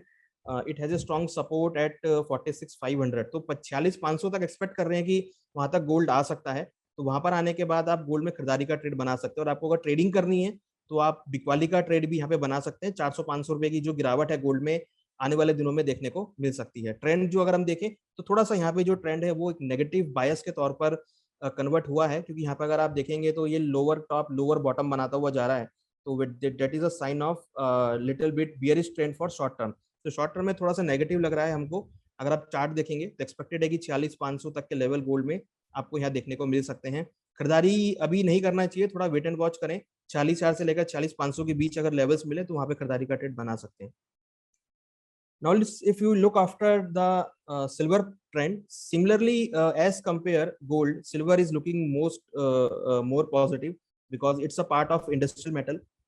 It's also moving as per the base metal movement. So because it's an industrial product, और silver का जो हमने production जो use देखा है वो काफी देखा है industrial market में. So silver is looking as industrial product also. So the demand of the industrial product in in electric vehicles, in 5G, in so many medical products, in medical machinery, so this will used in this product. So the demand of silver is also good as compared to the other metals. So silver का जो long term trend है, that is most positive, and it is in a bull cycle. We are expecting in a long run it may test 80,000 to 85,000. But right now, if we talked about very short term for next week to 2 weeks, we are expecting a little bit correction. So we are saying that if you want to buy silver, to wait for a while. It may test 65,000 66,000, तो उस range के आसपास मिले तो आप खरीदारी कर सकते हैं. यहाँ पर हमें लग रहा है कि 1500 से लेकर 2000 रुपए तक की गिरावट यहाँ पर आ सकती है. तो आप 65,000 के आसपास आपको मिले तो वहां पर आप खरीदारी स्टार्ट कर सकते हैं. क्योंकि आगे अगर हम बात करें टाइम की, तो अगस्त, सितंबर, अक्टूबर, नवंबर, दिसंबर, these are the festival periods. और उन फेस्टिवल पीरियड में हम देखेंगे जनरली जो डिमांड है गोल्ड की, सिल्वर की, वो बढ़ सकती है. तो और शादियों का सीजन भी रहेगा, तो लोअर लेवल पे खरीदारी देखने को मिलेगी. तो थोड़ा सा वेट एंड वॉच कीजिए खरीदारी करने के लिए. अगर आपको इन्वेस्टमेंट करना है और आपको ट्रेडिंग करना है, तो हमारी एडवाइस है कि आप यहाँ पे बिकवाली कर सकते हैं. 66,000 से लेकर 65,000 तक के लेवल चांदी में शॉर्ट टर्म में देखने को मिल सकते हैं. Means we are expecting 65,000 in a very short term, but in a longer term we are expecting 80 to 85,000. Means in next 2 years it may test 85,000 levels. So the trend of silver in a long term is very positive, but in a very short term, for next 1 week or 2 weeks, it may test 65,000 levels. Now, if we look after the copper, because it's an industrial metal and so many equity stocks are totally related to this base metal category, like Hindustan Zinc, like Hindalco, like so many auto companies, so many telecom sector, so many electric companies which are totally depend on the copper. So copper price is also a very big component in equity market. So we have to track this base metal segment also. So copper की अगर हम बात करें तो it test just 81 above 800 levels. So no, it's a lifetime high of the copper, but right now it's trading around 721. We have seen that recently a news that China will sell this base metal from its reserve. So it is a little bit negative news for the base metal, and also the positive trend in the dollar. It's also give pressure for the base metal. So we are expecting a little bit correction in the base metal for next week to 2 weeks, and it may test 710 to 700 level. But the trend of base metal is still positive. So if you want to buy base metal for short term, then you can go for the sell. But if you want to buy, you just wait and watch, and you can buy around 680 to 690 levels. These are the level to buy copper. 680 690 के आसपास मिले तो आप खरीदारी कर सकते हैं. But short term में अगर आपको ट्रेड लेना है तो हमारी एडवाइस है कि यहाँ पर आप बिकवाली का ट्रेड बनाए. नीचे 710 705 तक के लेवल कॉपर में देखे जा सकते हैं.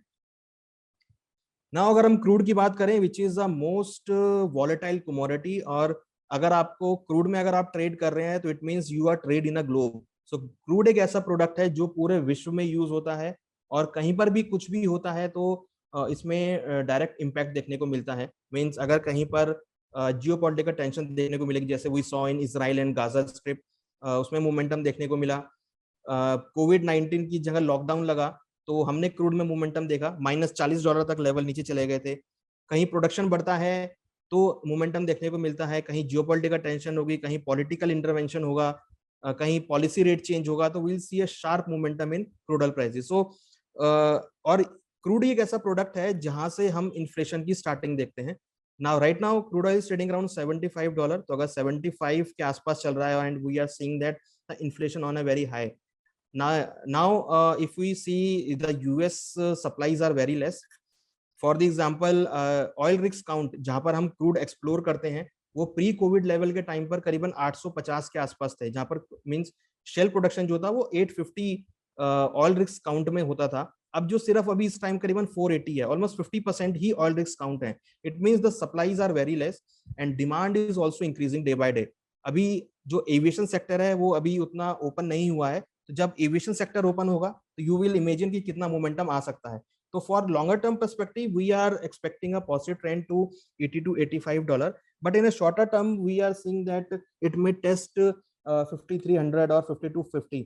सो अगर आपको बाय करना है क्रूड तो आप नीचे 5300 के आसपास के भाव मिले तो आप वहाँ पे खरीदारी कर सकते हैं। हमें लगता है कि ऊपर में 5700 5800 6000 तक के भी लेवल यहाँ देखने को मिल सकते हैं, और एक्सपेक्टेड है कि $80 to $85 जो अभी $75 चल रहा है ब्रेंट का भाव, वो आपको देखने को मिल सकता है। तो that is a positive trend, और यहाँ पर ट्रेडिंग अपॉर्चुनिटी जो है आपको देखने को मिल सकती है। Now talk about the USD INR which is a very important, because जो भी हम कमोडिटी में ट्रेड करते हैं, कई बार रुपी एप्रिशिएट और डेप्रिशिएट होने की वजह से उसके अंदर उतना मोमेंटम देखने को नहीं मिलता है। सो करेंसी को भी ट्रैक करना बहुत जरूरी है, क्योंकि currency is a part which is used for trading in commodities while exporting और इम्पोर्टिंग। और अगर हमारा रुपया जो है करेंसी अगर हमारी एप्रिशिएट हो रही है तो that is a positive for Indian economy और इक्विटी मार्केट के लिए अच्छा है। अगर हमारी रुपी डेप्रिशिएट हो रहा है तो that is a negative for the equity. So अगर आप देखेंगे तो करीबन हम 2.5% ऑलमोस्ट डेप्रिशिएट हुए हैं, नीचे करीबन 72.49 से 74.40, मींस यहाँ पे रुपया में गिरावट देखने को मिली है, क्योंकि डॉलर इंडेक्स जो है वो इंक्रीज हुआ है पिछले 2 हफ्तों में।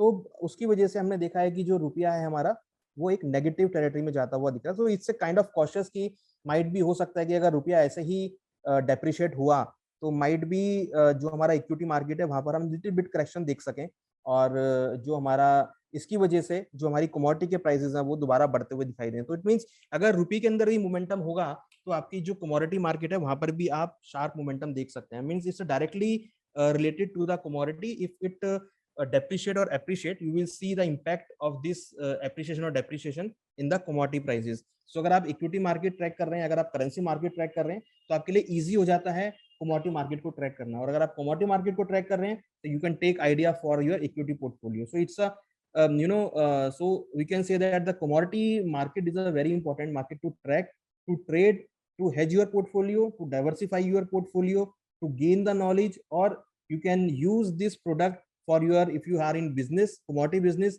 then you can use this knowledge for your commodity physical business also. So these are the outlook for the major commodity which we are expecting for a very short term.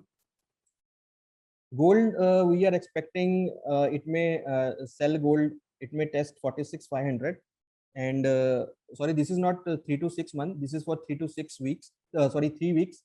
Gold support at 46,500, resistance at 48,000. Silver support at 66,000, resistance 70,500. Crude oil support at 4,300, resistance 4750. Natural gas support at 235, resistance 300. So we are positive expecting a natural gas, and it may test 275. Copper, we are expecting a negative trend and it may test 705. Zinc, yes, we are expecting a negative, it may test 228. USD INR, we are expecting a negative means depreciation. You can buy USD towards 74.70. So it's looking toward depreciation mode. So these are the level for 3 to 4 weeks. You can use these outlook for trading perspective. Now what we are offering as IIFL, we have trading platform online and offline. We have mobile app. आप हमारी mobile app use कर सकते हैं IIFL की, जहां पर आप trading को यूज कर सकते हैं, ट्रेडिंग देख सकते हैं, ट्रेडिंग कर सकते हैं। Research report, we are preparing research report. We are आपको सुबह 8 बजे रिसर्च रिपोर्ट बन जाती है हमारी, आप उसको पढ़ सकते हैं, अपना आइडिया लगा सकते हैं, आपको क्या ट्रेड करना है आप वो देख सकते हैं। टेक्निकल लेवल्स उसमें होते हैं, फंडामेंटल व्यूज उसमें होते हैं, आप रिपोर्ट पढ़ के आइडिया लगा सकते हैं। ट्रेडिंग कॉल्स हम दिन में फ्लैश करते हैं, जिसमें हमारा स्ट्राइक रेट 80-85% स्ट्राइक रेट है, मींस 10 में से 8 कॉल हमारा पॉजिटिव रहता है, तो आप ट्रेडिंग कॉल को यूज कर सकते हैं।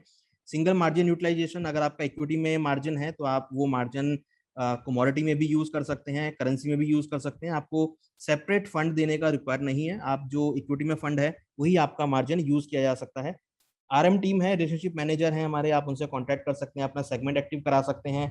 अपनी जो ट्रेडिंग एक्टिविटी है वो IIFL के प्लेटफॉर्म पर, जो कि सबसे इंडिया के अंदर सबसे ज़्यादा डाउनलोडेबल ऐप है, सबसे ज़्यादा यूजर्स हमारे IIFL ऐप के हैं, जिसमें अंदर काफी सारी फैसिलिटीज हैं, काफी सारी चीजें हैं जो कि आपकी नॉलेज को बढ़ाएगा, आपकी ट्रेडिंग स्किल्स को बढ़ाएगा, आपके ट्रेडिंग को यहाँ पर पॉजिटिव ट्रेंड देगा। तो आप उसको डाउनलोड कर सकते हैं।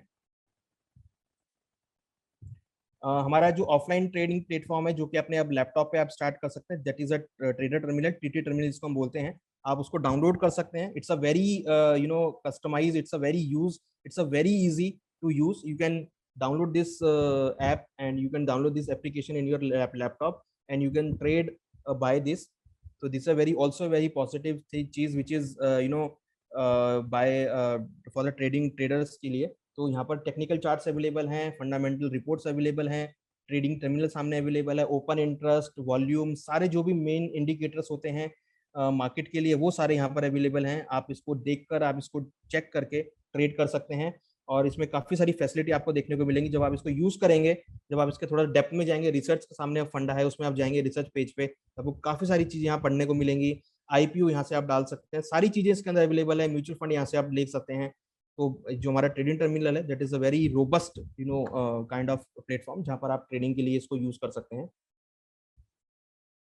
मोबाइल ऐप जो कि हमारा अवेलेबल है, ये और भी रोबस्ट है। सबसे ज्यादा यूजर्स हमारे मोबाइल ऐप के हैं। आप इसको डाउनलोड कर सकते हैं। मोबाइल ऐप में आप कहीं ट्रैवलिंग कर रहे हैं, कहीं आप गाड़ी चला रहे हैं, आप अपने ऑफिस में बैठे हैं, आप इस मोबाइल ऐप को डाउनलोड करके ट्रेडिंग कर सकते हैं। And you can use easily using this platform for the trading, and this is a very robust kind of application जहाँ पर आपको you can get all the things like technical analysis, fundamental analysis, trading, all the main indicators like volume, open interest, call, put options, options tracker. You can find out all the things in this mobile app.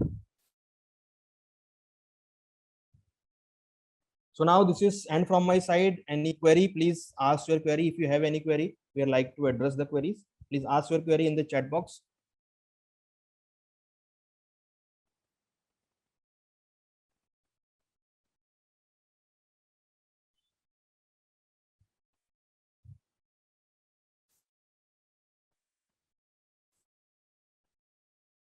So कोई query हो आपका, आप query पूछ सकते हैं जी। Anuj ji, there was one query regarding inventory. How to interpret the data of inventory, crude oil inventory.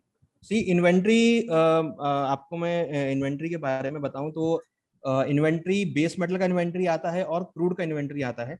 Base metal का inventory आपको daily 1:30 बजे के आसपास मिलेगा, जिसमें copper inventory, LME inventory, copper, zinc, nickel, aluminium inventory, और जो crude का inventory that is released on every Wednesday at 8 o'clock। तो उसको जो उसका रेप्लिकेशन है या फिर हम उसको किससे इंटरप्रेट करें, that is a very important. Generally जब भी हम देखते हैं कि जो इन्वेंट्री है, if it increase, so you can say the inventory और जो स्टॉक्स आर इंक्रीज, तो उसका impact, it will impact on negative on the prices. But if it decrease, it means it's a positive for the prices. Right now we have seen that from last 2 weeks crude oil inventory is continuously going down, and due to this we have seen that crude oil prices increase. So agar inventory, whenever we saw any deficit in inventory, the price will increase, and whenever we see any surplus in inventory, price will decrease.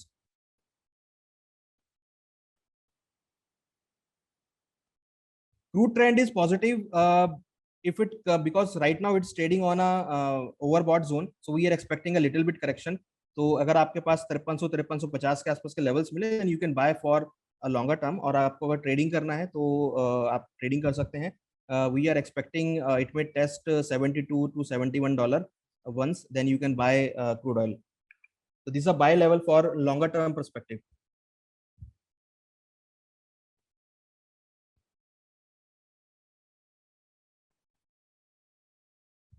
You can find out this complete video on our YouTube channel, IIFL Market YouTube channel. It will be uploaded in a while, so you can find out, or you can revisit this video.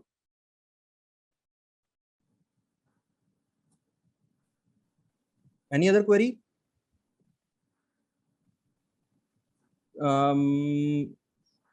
Commission for crude and metal. See, we have different kind of brokerages, so you can talk with your RM, and still we have a new plan which is 20 rupees per trade. If you want to trade but 20 rupees per order. So you can use this very minimum kind of commission. It's a 20 rupees brokerage you can use, and on delivery we have a 0 brokerage. Then you can use this plan from IIFL.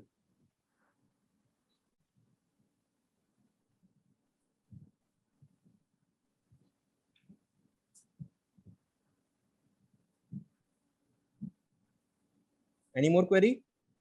Why derivatives order is not executed at limit level? RM said it could be executed on market order.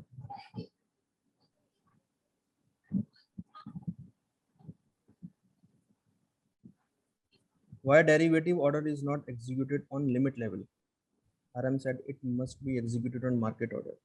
See, in derivative order, आप उसमें limit लगा सकते हैं, आप उसमें आप bid लगा सकते हैं, आपका जो बिड है वो आप लगा सकते हैं, और इसको आप मार्केट ऑर्डर पे आप डाल सकते हैं.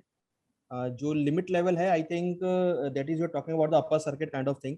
सो आप जो भी आपको डेरिवेटिव ऑर्डर लगाना है, तो जो लिमिट लेवल है उसके अंदर आप उसको एग्जीक्यूट कर सकते हैं, बट लिमिट के out of limit you can not execute this order.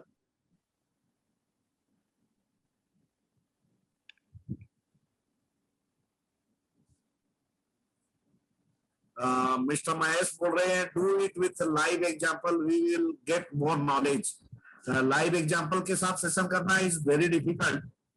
मतलब उसके लिए सिमुलेशन का प्लेटफॉर्म होना चाहिए.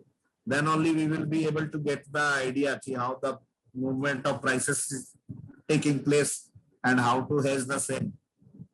Actually, we are going to do a live session in a next month, which is a technical analysis part of thing and fundamental analysis. So on this platform, we will give you the complete knowledge of the how to read the candlesticks, how to read the charts, and how to build up your strategy. This will be organized next month in a first week. I think you will get the mailer, and you will attend this. If you attend these webinar, then you will definitely you can gain the knowledge. Then you can change your brokerage by existing account to 20 rupees per order. We have for delivery we have free, but for the trading in the futures market we have 20 rupees per order. And if you want to buy 100 lots of gold, then you have only paid to 20 rupees.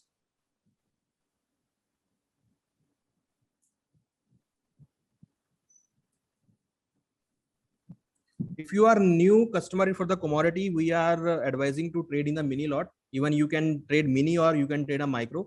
Mini lot has a different margin and micro has a very different margin. So if you are very new, then you can start with the micro lot for 1 week. At least you trade in micro and see the movement of the commodity. After that, you can shift from micro to mini and then mini to big lot. Not just direct go to the big lot, just still trading with micro, then mini and the big lot.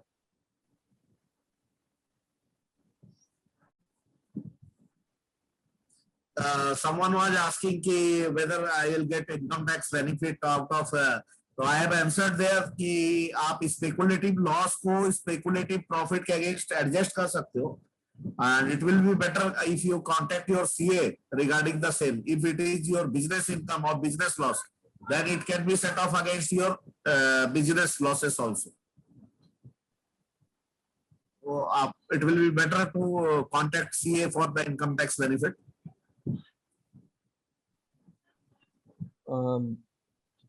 If you want to get this SMS updated of the recommendation, we are advising to download the IIFL app, because SMS might be a delayed, but in mobile app you will get the notification of all the recommendations.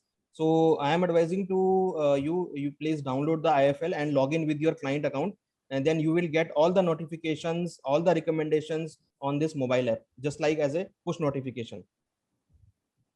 Because SMS might be sometime delayed and you will get a chance to lose the trade. So for this faster update, you just download the mobile application and get notifications. Thank you all of you for attending the webinar in such huge number, and specifically on Saturday. Okay. Thank you very much. So thank you very much. Thank you very much from the IIFL, and I am very thanks for MCX team, Vineet and Chandranath, and thank you very much to you also. In a huge participation, you joined this webinar to gain this product, because this product is now very important. So Thank you very much. Have a nice Saturday and Sunday. Thank you very much. Thanks a lot. Thanks, Anuj ji, for arranging such a nice seminar. Thanks, everyone. Have a nice day. Bye-bye.